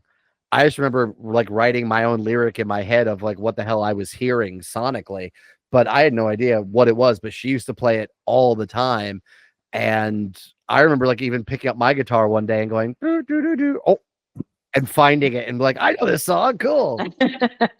There's a ton to it just for the da da da da da da da da. It's not a ton to it, but then you go into other stuff that I don't have a clue on, so I don't pretend. Any version I will listen to. That's the thing, that it could be just somebody picking it out on a piano. It's just an amazing piece of music. Yeah. It's beautiful. It's a beautiful song. I mean, it is kind of haunting. It does have a touch of, I didn't know the history of it, like you were saying, Hyde being a Ukrainian song. But yeah, it does have kind of a haunting melancholy. I don't know. Maybe you do lean melancholy more than you realize, Carson. I'm deeper than I appear. You're deeper than you appear. So I'm not going to even try to pronounce the name of it. It is SHCHEDRYK. Like, I got nothing here, but it actually translates to beautiful evening. It's a New Year's song known in English as The Little Swallow, but then it becomes something else. The song tells of a story of a swallow flying into a household to sing of the wreath that will come the following spring. Oh. So now you know. But that's hopeful too, that it's coming in spring. Absolutely. And again, that melody, it was obviously just so good. So good. All right, my number 3. Again, particular versions here is what we're talking about. I gotta think this is going to be on someone else's list in another version. If not, hey, y'all tell me I'm wrong. It is White Christmas. It is sung by Bing Crosby, but not just Bing Crosby.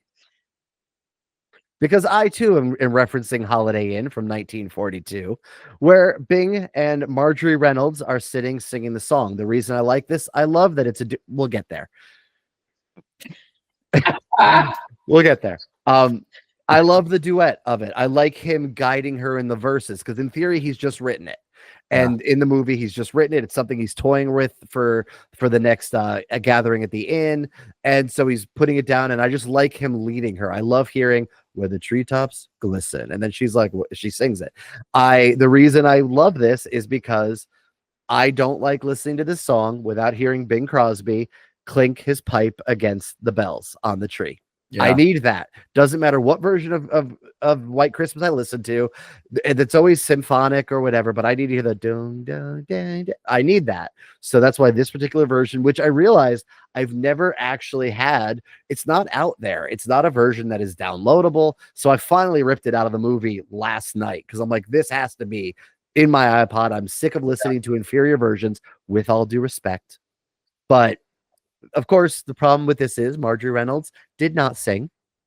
Marjorie Reynolds, a beautiful, beautiful woman of 1942, just fantastic. However, her voice was done by Martha Mayers, and who was a great singer. And this happened a lot in that time, that we would dub in different singers because the face of it couldn't always be something. Something cool about this song, originally conceived by Irving Berlin, while the movie Top Hat, starring Ginger Rogers and Fred Astaire, was being filmed, as something he thought maybe could be in a future film of theirs. And I'd turn the camera around where you could see my Fred and Ginger figurines, but unfortunately I just can't turn it the right direction. I wish I'd put them here now, thinking about that, but I didn't because they're not Christmas. But he was like, oh, maybe this is a vehicle for later. And Paramount had actually challenged Irving to write a song for every holiday. And when he first played it for Bing Crosby, Bing was like, that'll do. It becomes the biggest single ever of all time. This thing sold more copies, has been played on the radio more than any other song. Again, 1942, we are at war. This is the beginning. This song captures that feeling because, again, there's that little melancholy to it. I'm dreaming of a white Christmas. You're not getting that if you're over fighting in the Pacific or wherever. This was a big song that is still a big song, and whoever does it, congratulations to you. I need Bing Crosby doing it, but I really need to have Bing Crosby and Martha Mayers singing it. But I need the bells more than anything. Yeah, it's a shame you never get that version that comes up on, whatever playlist you're listening to, satellite radio, whatever. It's a shame you never get that. You're right. I mean, that's just reserved for when you watch the movie. But that is an amazing version. I like that. I like that nuanced version is what made your list. Yep. I'm very well. It has to do with Martha because, like you said, there's the melancholy, the sadness. Because in the movie, the plot line is she's about to marry Fred Astaire, but she really loves Bing, and so she's on the set, which is a replica of Holiday Inn, and she's singing with tears in her eyes that she's dreaming of the white Christmas, just like the one she used to know. And Martha / Linda Mason. Marjorie, but I'm Linda Mason. That's her line in the movie. She's trying, it's conveying that, like, wow, I think I'm making a mistake here, but life has happened and I'm now a movie star and I'm in this showmance. And she does a really good job. Marjorie does a great job on camera of portraying it, but Martha does a great job of tugging at your heartstrings with the tear in her voice. And that's why that version, you're right, it is the superior version of White Christmas. Even if nobody plays it with Martha, they should. Yeah, it is absolutely better with both of them. Well, that, and the reason I actually ripped that second version too, because I like when Bing's whistling. When he starts whistling at her to get her attention that he's there. But his whistling is because Bing was an amazing whistler. I need that too. So like that is really my 1 and 2 versions of White Christmas, and you smash them together because I can. And it's one version, but again, all the other versions, all the re-recorded versions, Bing re-recorded it so many times, obviously for the later movie and all that. This is the definitive. This is the beginning. It is not the one that comes out on a single at the time or anything like that. But to me, this is White Christmas. Bing was an excellent whistler, and Axl Rose was an excellent whistler. I mean, those great tastes. I mean, 2 great whistlers. All right, so that brings us to Caton's number 3. Number 3. All right, man. My number 3. I'm surprised this hasn't made the list yet. I'm surprised we haven't had a lot of crossover. I actually am not. I figured we wouldn't, and I thought that would actually make this kind of interesting. Okay. Because again, Christmas music is personal. Yeah. It is so deeply personal. Not to say that all of our lists aren't, but let's face it, we all love Someone Like You. We all love Shout of the Devil. So, and part of that is because they have been played so much, but Christmas is very personal. No Yeah. one's playlist is the same. So I was Yeah. totally expecting not a ton of crossover. So my number 3 is the happiest time of the year. So Andy Williams, Most Wonderful Time of the Year. That hasn't nobody's had that, have they? Hold on. Not yet. Not Okay. yet. So Okay. So yeah, yeah. I was surprised, but yeah, I mean, look, Andy Williams could have made he could have been on my list 5 times. He could have been 5 of my 10. I mean, I love Andy Williams. I love this song.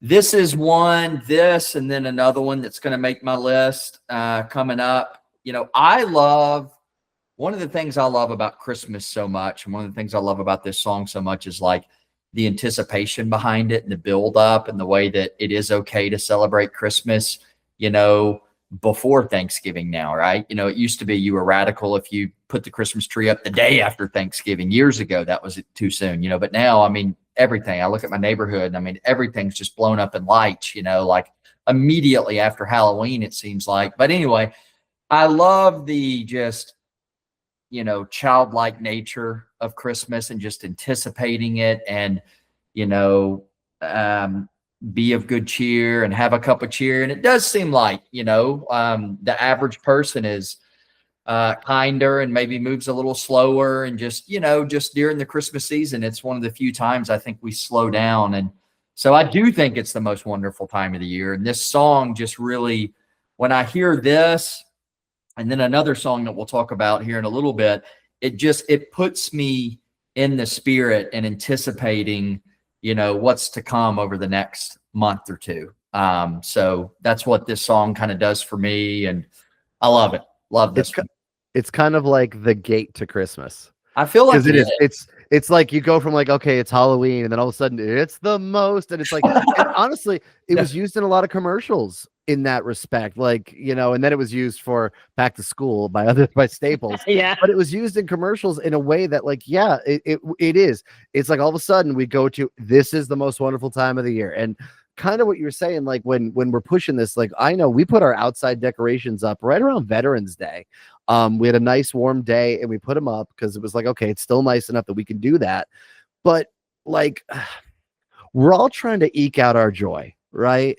And Christmas helps when you are driving through your neighborhood home, regardless of if you had a bad day at work, life, whatever. When you're driving and seeing just subtle as candles in the window, you're like, yes.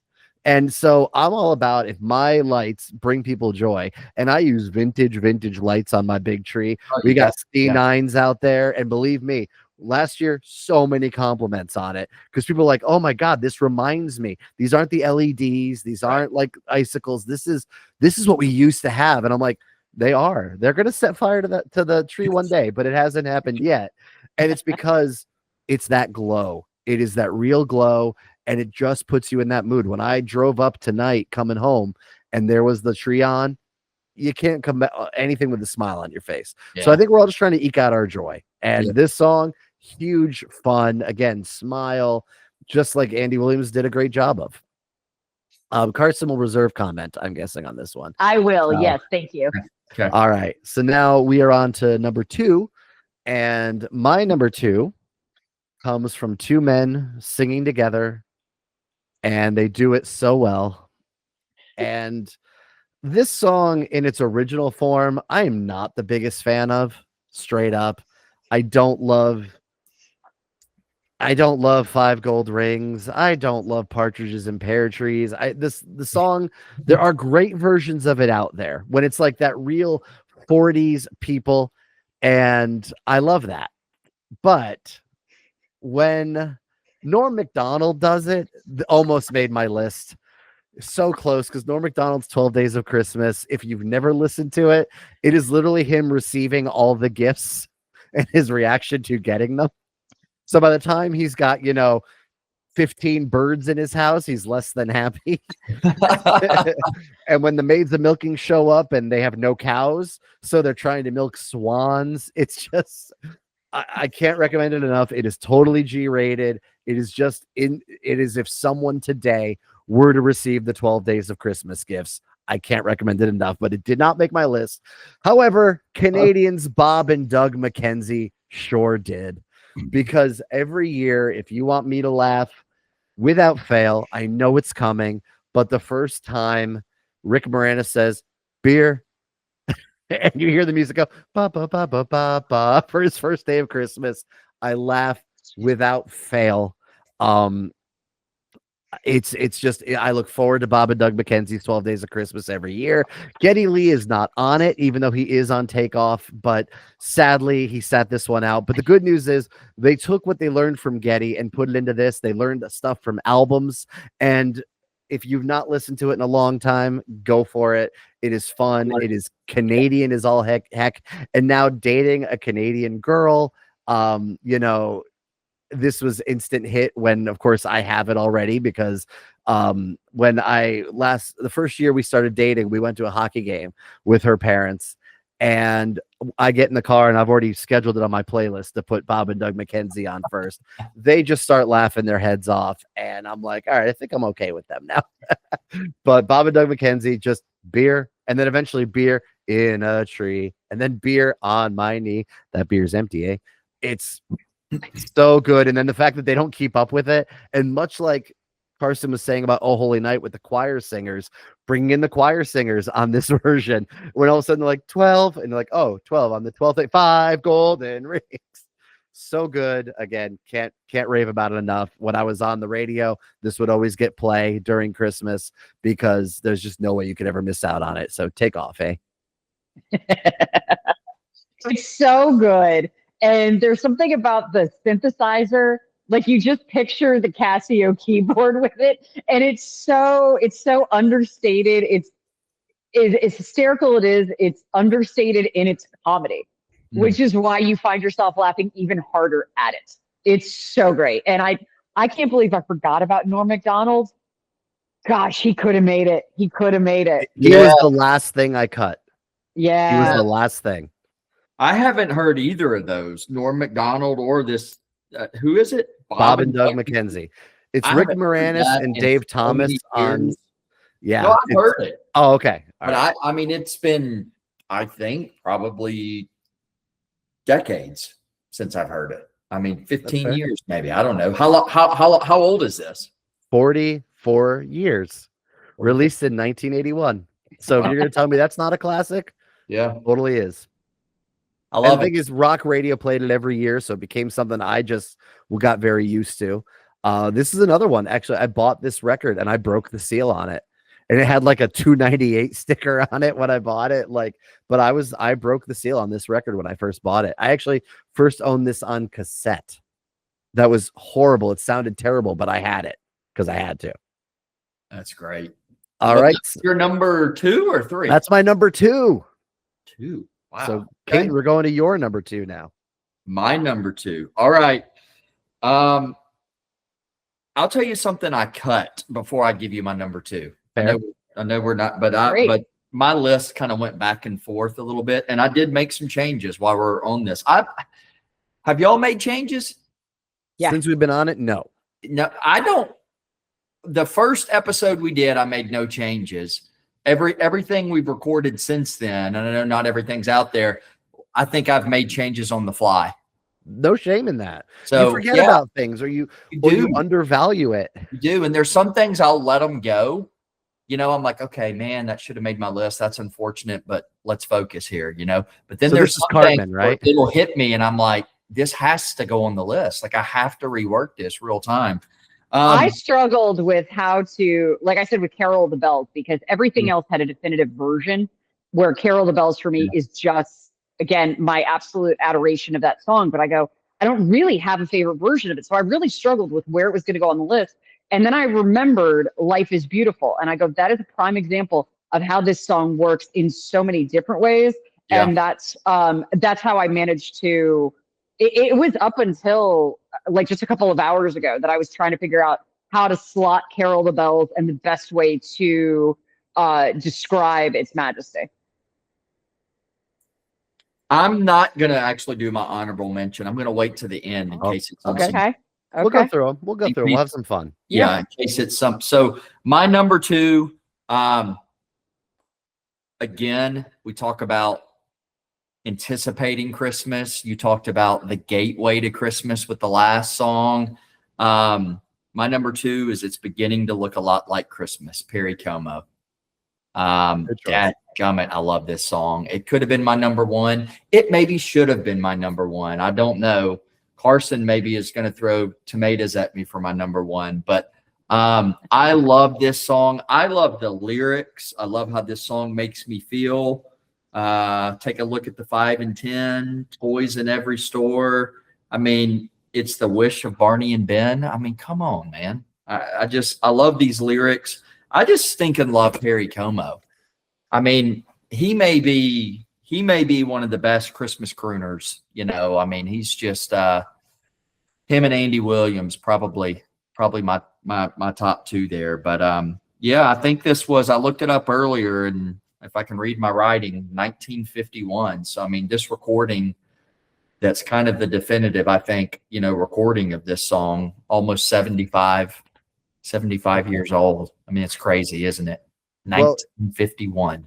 It's funny because you brought up the idea of like these singers that we know their Christmas stuff. We don't really know the rest of their catalog. Bing, I absolutely am a Bing fan beyond Christmas. There's so much. I love the movies. I love the music. So like I am like Bing's Christmas stuff, with few exceptions, is actually never like my top Bing songs. So I think of Bing when I think of this song. This is one that, like you, I feel like this is probably one of my top 5, top 10, regardless of who does it. And part of that, honestly, when we would go visit my grandmother and my grandfather for Christmas, they lived in Beaver, Pennsylvania, and there was a store called the Beaver 5 and Dime. So that was the 5 and 10. We didn't have one in where I grew up. We didn't have a 5 and 10, but we did there, and we would go out there for Christmas a few years. And it was like, I can now really relate to this song. Sure. Toys in every store, because we know this is a certain time, and it's not necessarily today anymore. We know that this is like, a lot of these places don't exist. Like these department stores that we used to go in, they don't exist. So like these hit us in a way because we actually remember this. And it's funny where the kid, she talks to me about like, I really wish I could have experienced Black Friday. Like because in her life, she's 14 years old. She's like, I've only ever experienced like online. You know, I didn't experience what everyone talks about. And of course, her mom and I are like, we used to work in the malls. Like, we'll tell you all about it. But she's like, man, that just looks like it would have been cool. And it's like, yeah, like we don't have that. We don't have Macy's showing you all the latest cool toys in the window anymore. None of that exists. So songs like this, different day, were man, built for a different time that predates us, but we were still able to relate to it when we come around.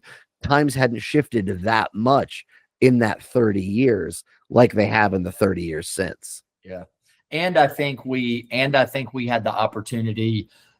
You talk about Christmas being so personal, and the playlist and memories of your mom playing this, or, you know, during Christmas dinner and all that. You know, we also grew up where, you know, it was, you know, we still had grandparents that were around, you know, and they had memories of these songs, right? Or we had parents that we're talking about getting records from our parents, old Christmas albums. And so, you know, some of these things, I think, you know, take us back, you know, me at least, they'll take me back to, you know, and they make me think about the season and Christmas, but they also make me think about, you know, like you said, you know, your mom decorating the tree, or my mom doing this, or it kind of takes you back and can, you know, reconnect you with whether it's grandparents or whether it's times of traveling here. You didn't have a 5 and dime, but where you visited for Christmas did. And, you know, it's just, I mean, Christmas songs are, you know,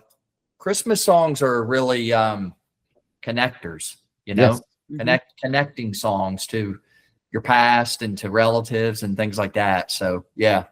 And it's funny because just real quick, like one of the things we used to listen to was a 12-inch record of Charlie Brown Christmas. It was the whole thing. And I, to this day, can't listen to Charlie Brown Christmas or watch it without hearing the skip in our record, which was during Sally's speech, where she said, "Dear Santa Claus, how's your Santa Claus? How's your Santa Claus?" That is the skip in our record that we had to sit there and eventually bump. But when I watch Charlie Brown Christmas, that skip plays in my head That's every great. time. And Yeah, that that's is cool. guaranteed. We haven't had that record since probably I was 6 or 7. But man, I remember that skip to this day. Wow. Do On you that little remember that, brown Carsen? Fisher. Yeah, it was on the little brown Fisher Price record player. And to kind of Which I piggyback have off one going, of, by the way. So cool. nice. Well, going to Beaver, Pennsylvania, where our grandparents lived, and like you said, they have the 5 and dime there.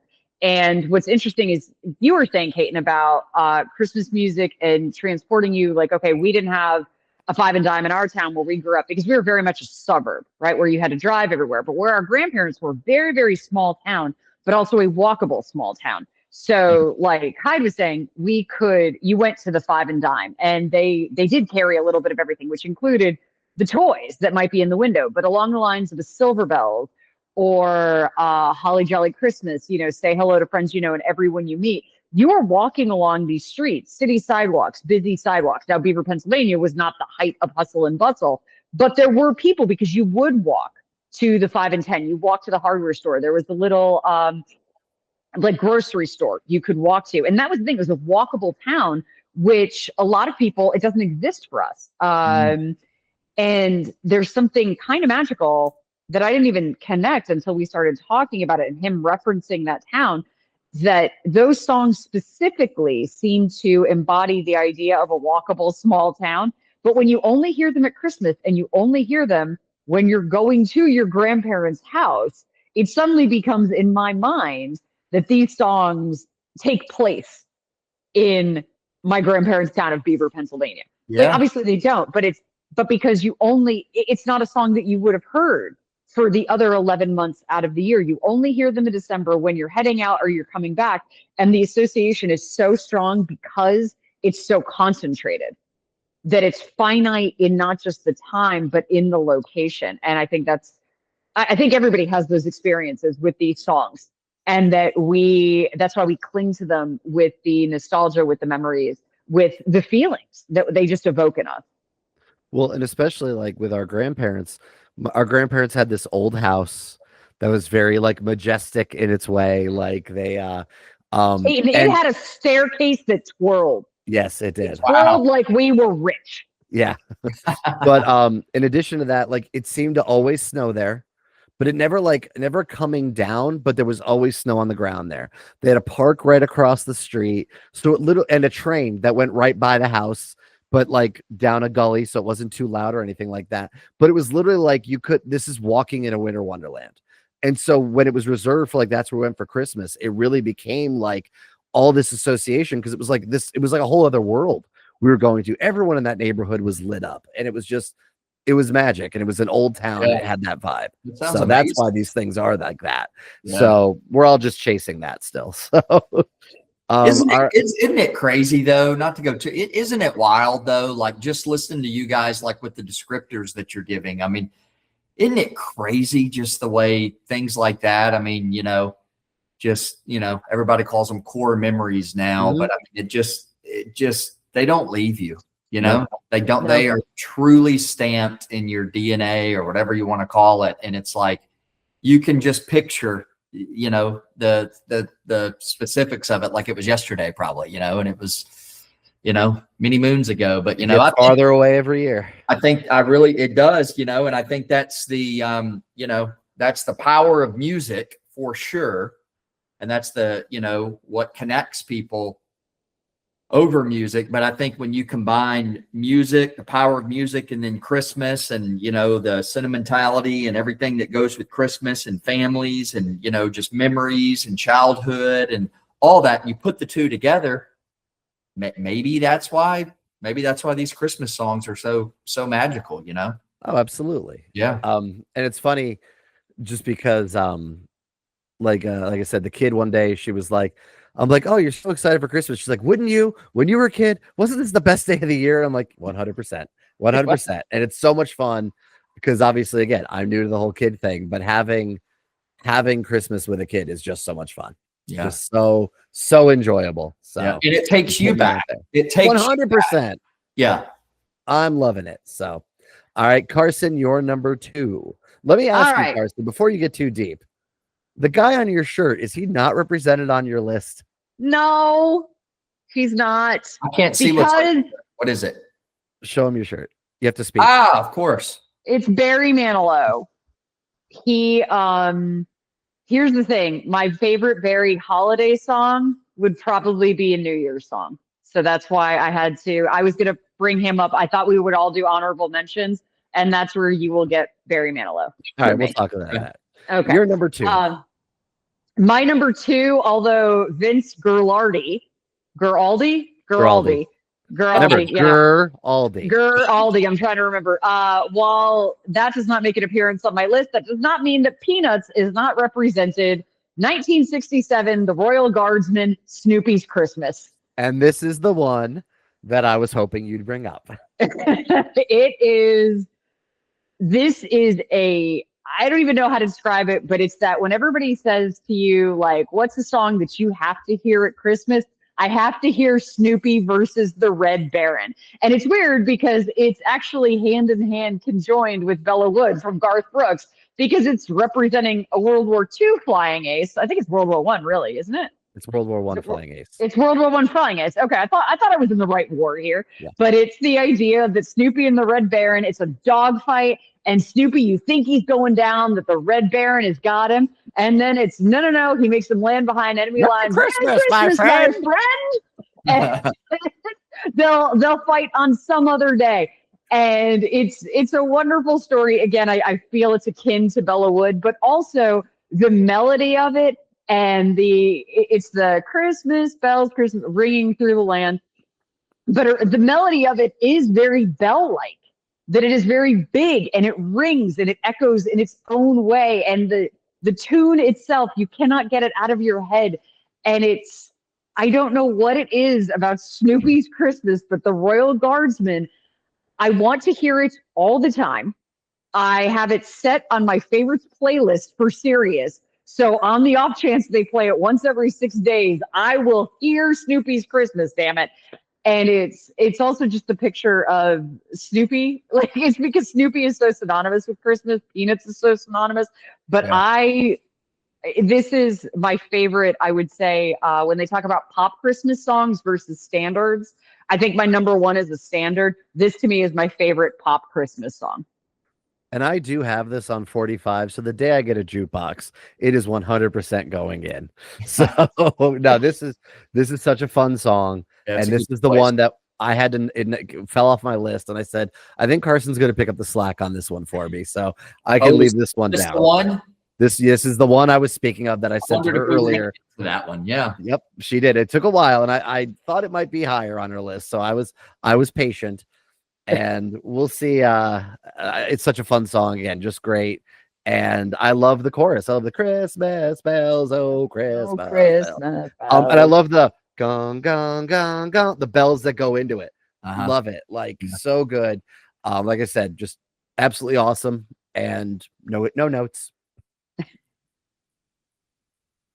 All right, we are down to number ones. Yeah. Well, I didn't know Caton had thoughts on Snoopy's Christmas. I didn't want to leave you out. I love it. I'm glad it made it for sure.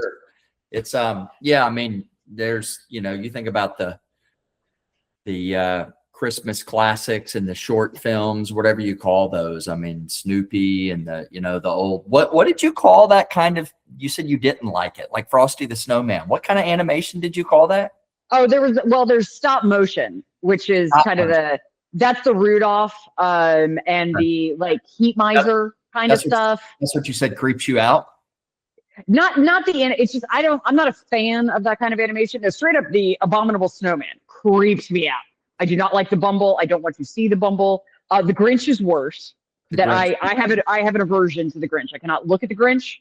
I don't want to see him on my television. This whole McDonald's Grinch meal has been a real problem for me. Like when the Grinch movie came out, the Jim Carrey one, and everybody had the Grinch gloves with the fingers. I'm like, you guys are going to put me into a freaking institution because I'm freaked out so bad. You're not going to. my Gonna cover girl- my eyes. my girls had new elves that came to see them this year. Uh-huh. And you guys have all seen those elf on the shelf things, Well, Yeah. they had some unique elves, and you can't touch these things. So I'm gonna. Nope. Nope. I can't. I So I cannot. had to show you that. Yeah. I'm glad they came It's- over of their own will. And Yes, they did. Thank them for making the trek, but I don't need to see them ever. I know it's like we all have our weird quirks, and that one, like Hyde can tell you straight up, the Grinch. Like our mother loves the Grinch, and she'd put it on. I would leave the room straight up. Like I cannot be in the same room watching the Grinch. I will. It terrifies me. It absolutely does. I think Jim Carrey's version was scary. Overall, I like the Grinch, but you could watch his, and it's kind of like it was like. Yeah, it's kind of like watching The Mask, but the Grinch version of it, Yeah, that's okay. Freaking me out Sure, here. it's great. And Taylor Mad Love. Momsen. mad love to Gary Hoey's version of You're a Mean One, Mr. Grinch. So good. Gary Hoey's Ho Ho Hoey albums, top to bottom, are so good. It was hard to leave anything off of those, especially like his 12 Days of Christmas is fantastic. So just got to give some love because Gary Hoey always in my playlist. All right, brings us to number ones. And I'm curious if what I would consider to be my number one favorite Christmas song, but not my number one, shows up. And if anyone's going to say it, it's going to be Caton. It's not going to be Carsen. Yeah. We'll see. Caton, what is your number one? I think I will surprise you, not because this is not a big song and not like it's obscure or anything, but I don't think it's probably what you're referring to. I can bet the farm that it's not the version would be on Carsen's list, because this is the most melancholy of all Christmas songs, I think. And I've always loved this song. My mom was the complete opposite. She cannot stand this song to this day. And so it's kind of like you saying your mom likes the Grinch and you can't stand the Grinch. It scares you and all that. But man, I told you I've always loved Elvis Christmas music, and I've got two on here, and my number one is Blue Christmas by Elvis Presley. I hear you. I mean, like I toggled between, it's beginning to look a lot like Christmas and Blue Christmas. But man, I've always loved this song, even when I was a little kid, like when I didn't even know what Blue Christmas meant. You'll be doing all right with your Christmas of white, but I'll have a blue Christmas. I love it. I love this song. I love Elvis at Christmas, Elvis Christmas songs. It does something to me, man. That's my number one, if you can believe it. I'm going to challenge you on the most melancholy Christmas songs, because my number one, not my number one on this list, but my number one Christmas song is a melancholy one. That's why I was wondering, but it's Have Yourself a Merry Little Christmas, which to me is up there. Now, a more, I guess, recent one would be like a Hard Candy Christmas, like Dolly Parton, like that thing. That's a downer. I actually just putting it's it out. It's a great there. song, though. I love it. Hard Is Candy Christmas. it's fantastic. Yeah. Oh, but it's a downer. I mean, it's brutal. Have From Yourself the best a Merry little Little warehouse Christmas? in Texas. Yes. That was so when Hyde was a kid and he saw in like the TV guide, the best little whorehouse in Texas was on, but he doesn't know what a whorehouse is. So he was like the best little warehouse in Texas. It's one of my favorite stories. Makes sense to me. I don't know what they were making there. No. I didn't know they mass produced Whoopi. So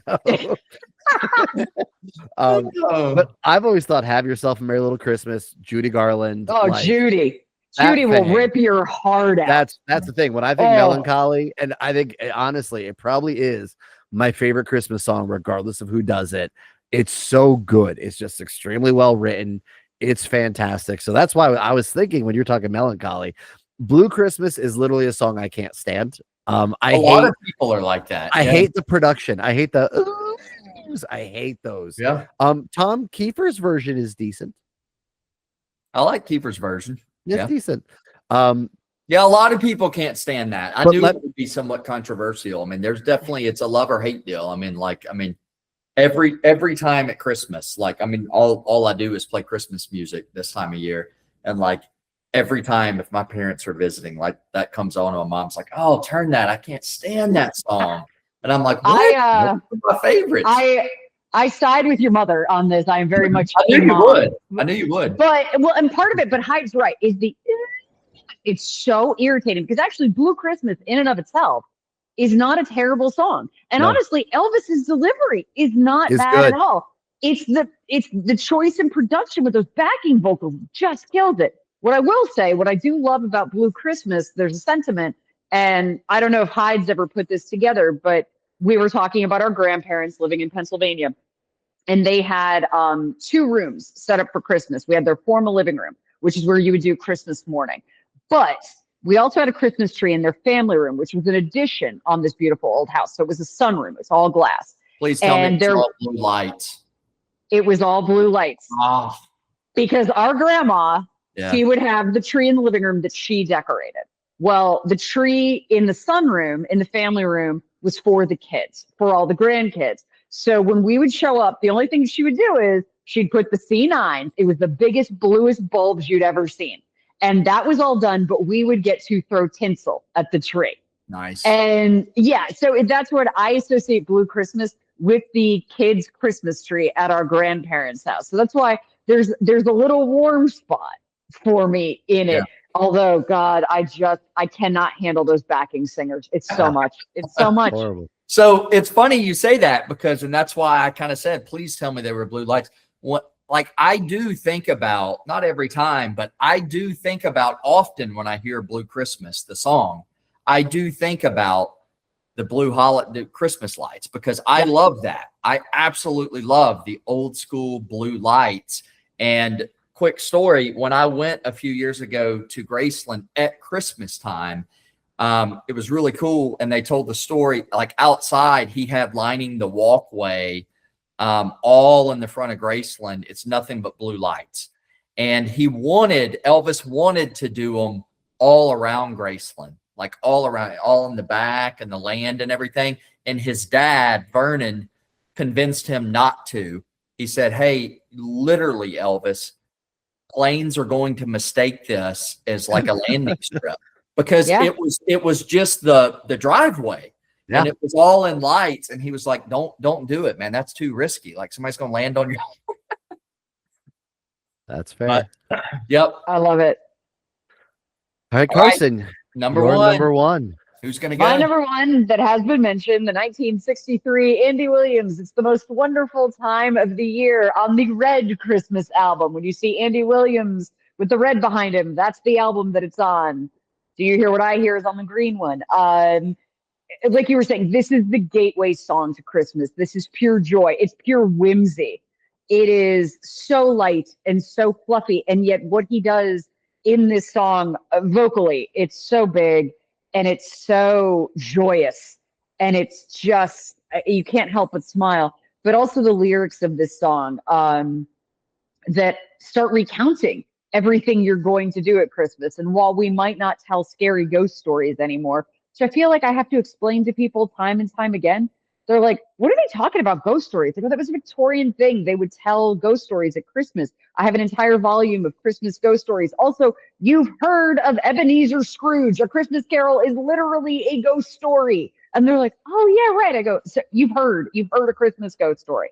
But there's just, it is not Christmas without this song. It is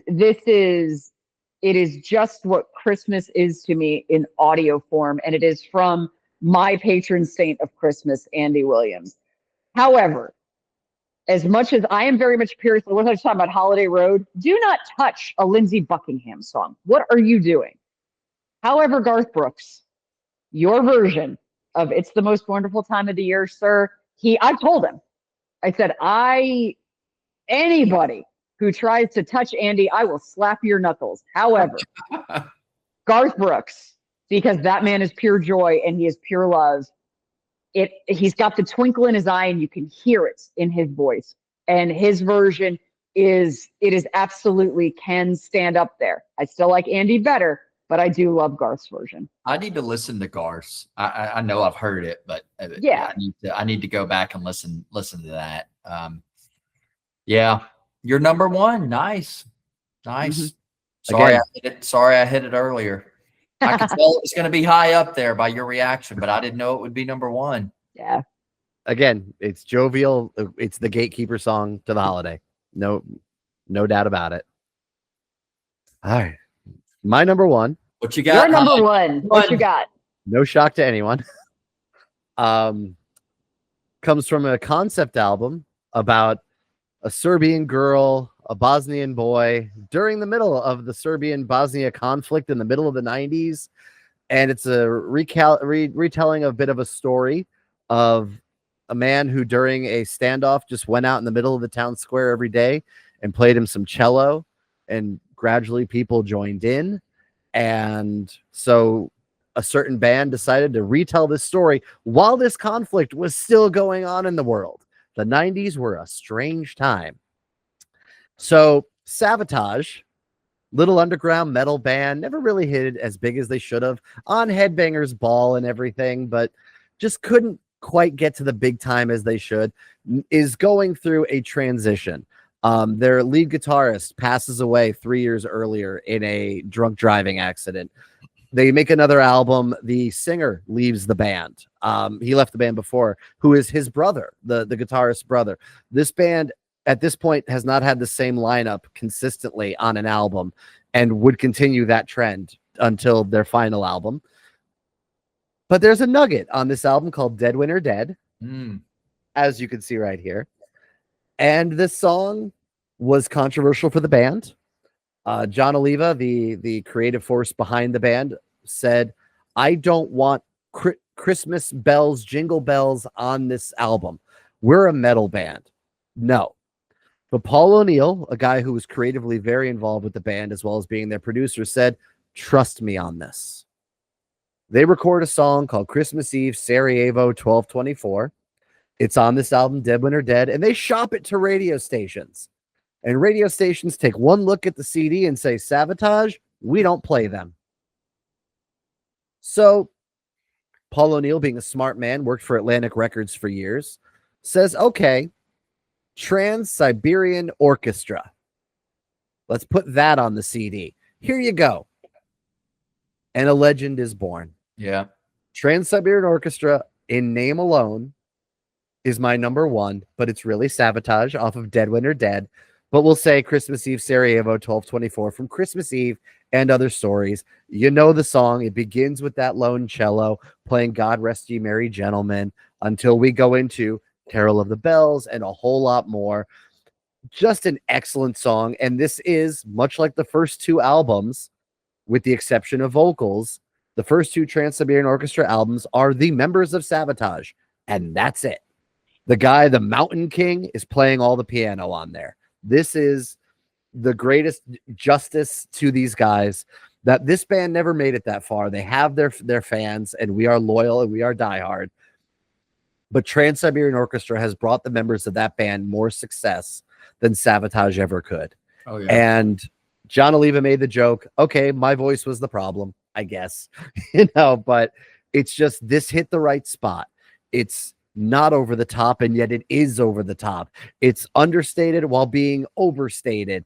And every year it gets bigger and bigger. The song gets played everywhere. I remember going to see Trans-Siberian Orchestra. They did a very few dates back in 2001, I'm going to say. They were playing theaters. The few years before that, they were playing clubs in New York, and that was it. Oh, just wow. as one-offs, little holiday things. This was before it was a big tour. They'd put together a group, and I show up in my Savatage shirt, all proud of myself. I know who these guys really are. So I'm there with grandmas and grandpas in suits. They are decked out. This was a family affair. And I'm sitting here in this theater, like, at one point they make a joke because they did a song for the Grinch movie we talked about earlier. And Chris Caffrey, the guitarist of Savatage and Trans-Siberian Orchestra, is on the mic. And he says, this is a song we wrote for a big, mean, green ogre. And it's not John Oliva. And I swear, you could have heard my voice just go, ha, ha. Oh, I'm the only one who's laughing because no one knows who we're talking about. Go to the meet and greet after the show. They're just standing in a line. They're signing whatever. And, of course, they were appreciative that I wore my shirt. They appreciated I was a fan. one of the guys from Trans-Siberian Orchestra, who's never in Savatage, actually loved it more than the guys in the band did.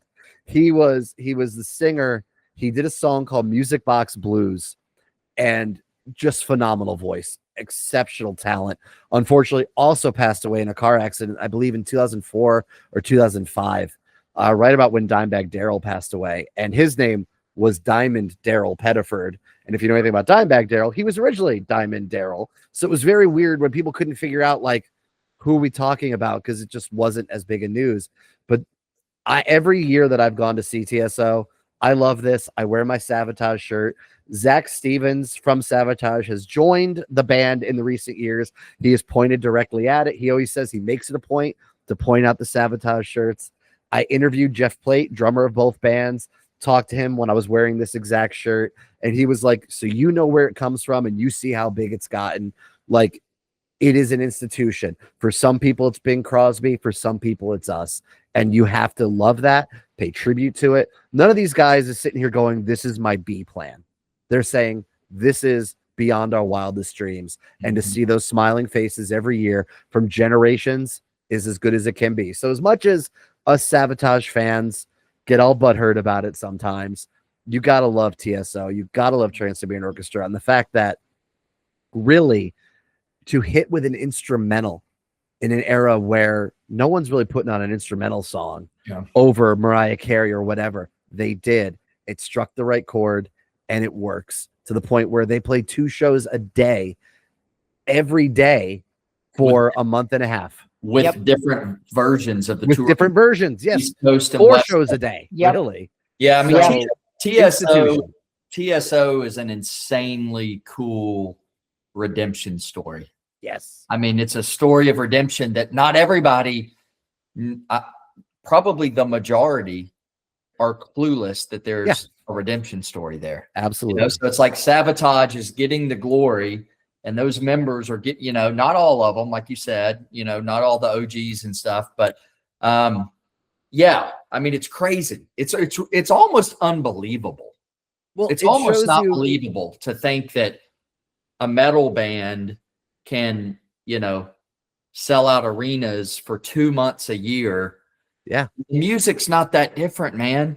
No, literally, this is exactly the same. The music is. They did not re-record this song. It was the exact same version, pulled with a different name. This is not redone in any way. This is how it appears in the story of Dead Winter Dead. Yeah. And over the years, they have actually put more Savatage songs in to the Trans-Siberian Orchestra set list. Stuff like When the Crowds Are Gone, stuff like The Hourglass, What the Big Welcome. That's a Wasp song, but it's called Welcome. But like a Believe. Wasp Christmas. Where has that been my whole life? We do need that. But like, it shows you the talent was there, the songs were there. It just, for some reason, wasn't working. For some reason, it didn't hit right. And yet now these songs live on. And we lost Paul O'Neill, who was the genius behind all this. We lost Chris Oliva, who was a genius on guitar behind all this. That their music lives on bigger than it was when these guys were putting it together. Like, that doesn't happen. You don't get bigger as time goes on when you weren't big to begin with. No. Jeff Buckley would be like the only exception I can think of as someone who is revered far more than what he was when he was alive. It's such a beautiful thing. And that's why, like, for all the Savatage fans who get upset, I joke about it, but I'm like, you've got to love this. And you have to love that your guys are out there. They're making a living rather than playing clubs and trying to eke out something. They're out there thriving, showing their talents, bringing this music that otherwise wouldn't be heard. When I'm singing along to When the Crowds Are Gone, which is one of my all-time top 5 songs. Yeah, I didn't know that was I didn't know that TSO was playing that. They brought it in last year. Wow. And I was there, and to me, it's everything. It's just, that song is so much to me. But I'm like, look, it's not the same arrangement. They changed some of the lyrics. Who cares? That is Chris that we're paying tribute to. That is John we're paying tribute to. John's still with us, obviously. But like, this is all the vision come together. So I can joke that, hey, it's really Savatage in disguise. I post the meme every year of Fred taking off the mask on somebody on Scooby-Doo. It's a TSO mask. Let's see who you really are. It's Sabotage. I love it. They go, there are guys who are upset about it, the true metalheads, and it's like, guys, this is the best case scenario in so many ways for all of these guys, because they had the talent, they had the ability, and this song is going to outlive all of them, and it's beautiful. Yeah. That was my diatribe. Yeah, well said. Well said. That TSO hadn't made anybody's list. I wondered if it would. Kind of thought maybe it would from the shirt, so I didn't say too much. We one of our stations was giving away TSO tickets, and so we were doing a break for them, to like, hey, be caller 10 or whatever. And I cannot let the opportunity ever go by when you want to talk trans. And the problem is also when they talk about Trans-Siberian Orchestra and then me, I'm like, TSO. And I'm like, stop it. Stop with your acronyms. Like, you need to say Trans-Siberian Orchestra, like, stop being insider. But it's just, having been around Hyde my whole life, that we do talk about TSO, we talk about Sabotage. But it's anytime that we talk about TSO at Christmas, I have to tell the story of Sabotage, because it's so amazing and it's so unique that how could this ever be repeated? That when you have this band, like you said, it was a repurposing, a repackage of this amazingly talented group of people who put together something. All it needed was a different name, and we just had to market it in a slightly different way. I'll never forget that jobs ago, like 18 lifetimes ago, that somebody I worked with at a call center, the call center had given away tickets to see TSO. And it was when they were doing theaters, when they were still smaller. And the woman that won them in my department, she was, look, I was like 22. So for all I know, she was 40. To me, she was like 85. Right. Yeah. I was like, and so I was like, but I was trying to angle to get her to give me the tickets. I'm like, I mean, do you really want to go? Because that's like a metal band. I mean, like, they do Christmas music, but it's pretty hardcore. And like, no, she and her husband went. They were dressed in the suits and the dresses, and they had a great time. And it's, I think the three of us are very similar in this. That as much as we are, we do like to go deep with a lot of our bands. If you have listened to our other podcasts, we do like to go really into some nooks and crannies of playlists and albums. But we also want nothing more than success for our bands. It's no secret, Hyde and I, how much we love Def Leppard. And they're like, oh, they haven't made anything good since High and Dry. Oh, what, you want to hear Pour Some Sugar on Me? Yeah, Pour Some Sugar on Me is the reason that they're in stadiums. And I like the fact that people are wearing my band's t-shirt. I get it. Like, if there are kids who went to Ulta to go buy the Def Leppard makeup and they just thought it was a brand, they don't know it's a band. Def Leppard gets paid either way. And when they get paid, I get new music. And that's all that matters. You love Sabotage music. And so these guys are now getting paid by playing Sabotage music in whatever name you have it. It's like, and think about these shows. If you have 10,000 people in an arena and three of them get on Wikipedia to figure out Sabotage, they click that. Then they go down the rabbit hole. They start clicking on YouTube videos. What if they get just 3 new fans out of that show? Isn't that great? Isn't that what we want for these guys who brought such joy into our lives musically? So I love Google. TSO. Let them Google when the crowds are gone, because they liked hearing it at the show. They're not going to find the girl who sang it unless they go on YouTube. They're going to find this other thing. They're going to recognize it. They're going to think it feels a little different, but it's still pretty and it's still a beautiful song. So, I don't know the answer to this. I mean, I love Sabotage, but not like you. But like I mean, so does Sabotage still play? So Sabotage had not played since 2002, which is when TSO begins to rise. Okay. So TSO takes over, and literally 2 guitarists who were last in Sabotage are in it, West and East Coast. The drummer is in it. The bass player is in it. The keyboardist / singer / creative guy, he writes it with Paul O'Neill, who's the again musical director, and another man named Robert Kinkle. So the guys are occupied. And years would go by and people would ask John Oliva, who eventually did his own thing.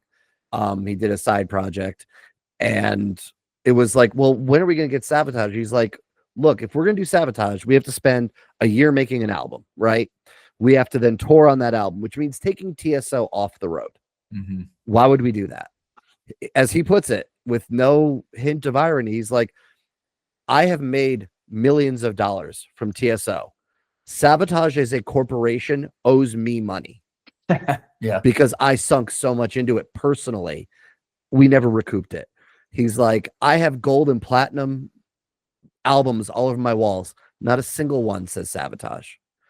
He's like, so to take the juggernaut off the road for the thing, why would you do it? And it's like, no one thought in 2002, man, we're never going to do this again. It just, every year as TSO gets bigger and bigger, how do you do it?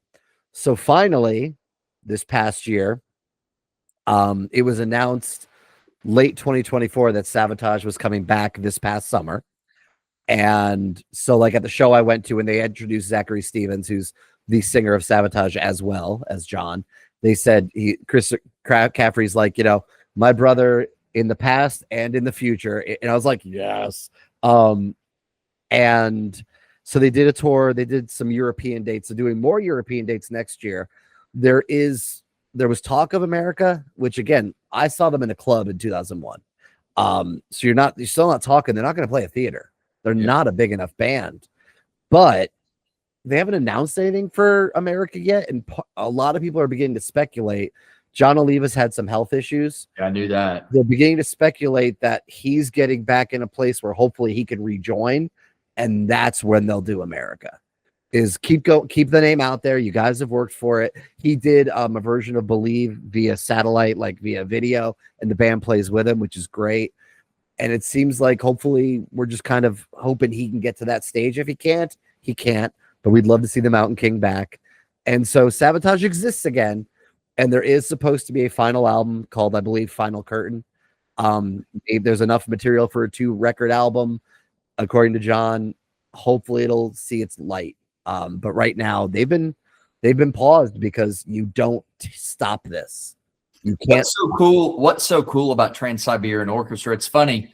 We could almost segment this into a mini episode on TSO, but what's cool is like it was more than just repackaging and it worked, because like Sabotage wasn't overly successful as a metal band, right? No. So you repackaged it, and it's not like it just worked for like the metalheads.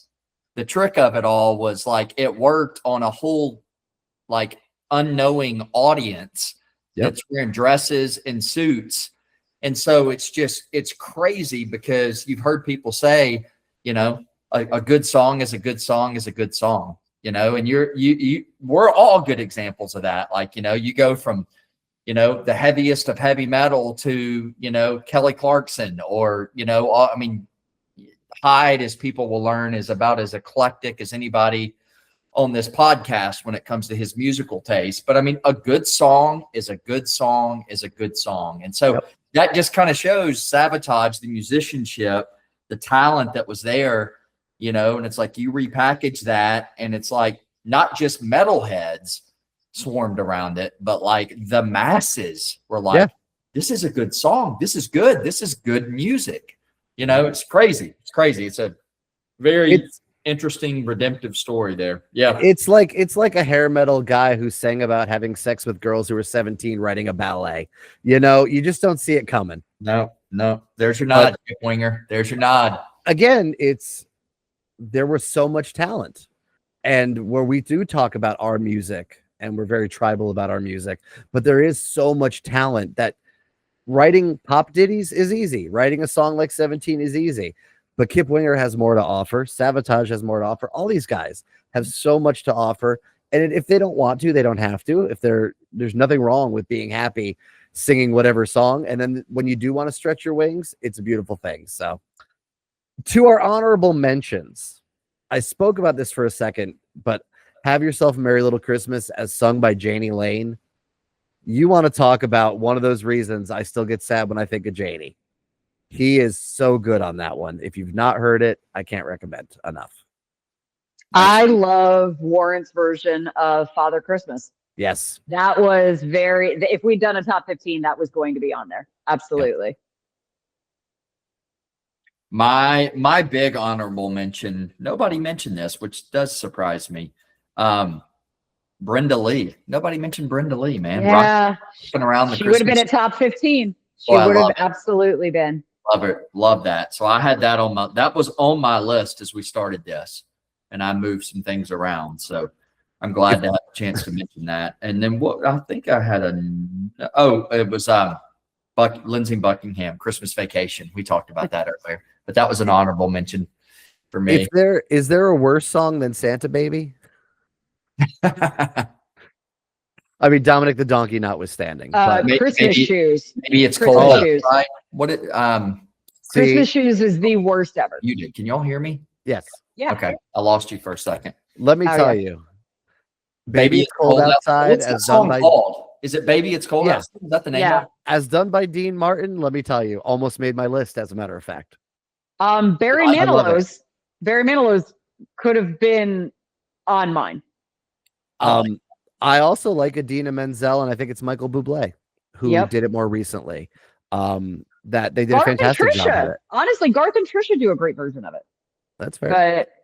But Barry also, Manilow's Because It's Christmas could have made my list. I'll Yep. say it. I love that Yep. song. Yep. I love it. I do too. I love that whole album, but I love Barry Manilow's Same Old Lang Syne, or Another Old Lang Syne, because I don't care for New Year's. It's much like the Charlie Brown New Year's special. It's depressing, and it is the genesis in me of having to go back to school and whatever project they assigned over Christmas. I also, like Charlie Brown, waited until the last minute to read War and Peace, but which is why I don't really like too much associated with New Year's, with the exception of Another Old Lang Syne from Barry Manilow, because it is hopeful. And I'm not sure that you get that all the time with, I said Same Old Lang Syne, and that's Dan Fogelberg, and that is the worst song of all time. So that is Just awful. another New Year's Eve. Yeah, there you go. Thank you. Just another, I'm trying to, it is late. So Which was a staple of Dick Clark's Rockin' Eve for so many years. So it was long, so good. so long. It was every year you Another could count on New Barry Year's Eve. Manilow to be on there. Yes, and I hate that he's not, but that's Ryan Seacrest for you. No, I'm sure it's not Seacrest. It's just Barry. Like, he phased out. But yeah, Another New Year's Eve is just, it's more hopeful. And I'm gonna throw one more out, and I'm going deep on this one. It is Bing Crosby and the Andrews Sisters doing Jingle Bells, which is not that deep. However, there is an outtake of it that is on the that you know about. It's on a CD called The Complete Bing Crosby and Andrews Sisters. It is a 2-disc set. It's also on a bootleg on vinyl out of Australia called Bing Volume 4. And it is Jingle Bells as done by them, but they did everything live. It's also on a bootleg out of Australia that you can only buy at select Australian 5 and dimes on the side of the road at Christmas time. That's right. You have to know the secret handshake. It's only available between 11:54 and 11:59 p.m. on alternate Saturdays, unless there's a Y at the end of the month's name. Look, it's not my fault you guys aren't in on the underground Bing Crosby trade, but for those of us who are, this outtake version where they just kind of lose it halfway through and start laughing with each other, worth seeking out. Okay. All right. That's my honorable mentions. I think that's it. I think we're good. This was fun, guys. And I'm going to tell you what, my goodness gracious. I texted this group before we started. I said, well, at least tonight will be shorter. And here we are, man, pushing 3 hours again. We do not play around with these rankings, do we? We do not. We take this stuff very seriously. We do not. We open up and say pod is what we do. That's right. Yeah. Thanks for joining us. Let us know what we forgot about. I mean, in the rock and metal world, there are so many that have come out that we so could have included, but like just, they're not the ones we grew up with. They came out somewhere in the 2000s and like they just haven't totally seeped their way in. The Naughty Naughty Christmas by Danger Danger, sure, it's a classic, but someday we're not ready for it yet, but our kids are gonna love it. Hey, maybe next year. Yeah, that's the stuff that will seep into our kids' psyche that you were talking about earlier. Yeah, never know it's gonna be that. Yeah, they're gonna be like, why can't I go on Christmas without hearing Tom Kiefer's Blue Christmas? I don't understand. All right, well, thank you. Let us know what we forgot in the comments section. This is Open Up and Say Pod. It's your fun Christmas.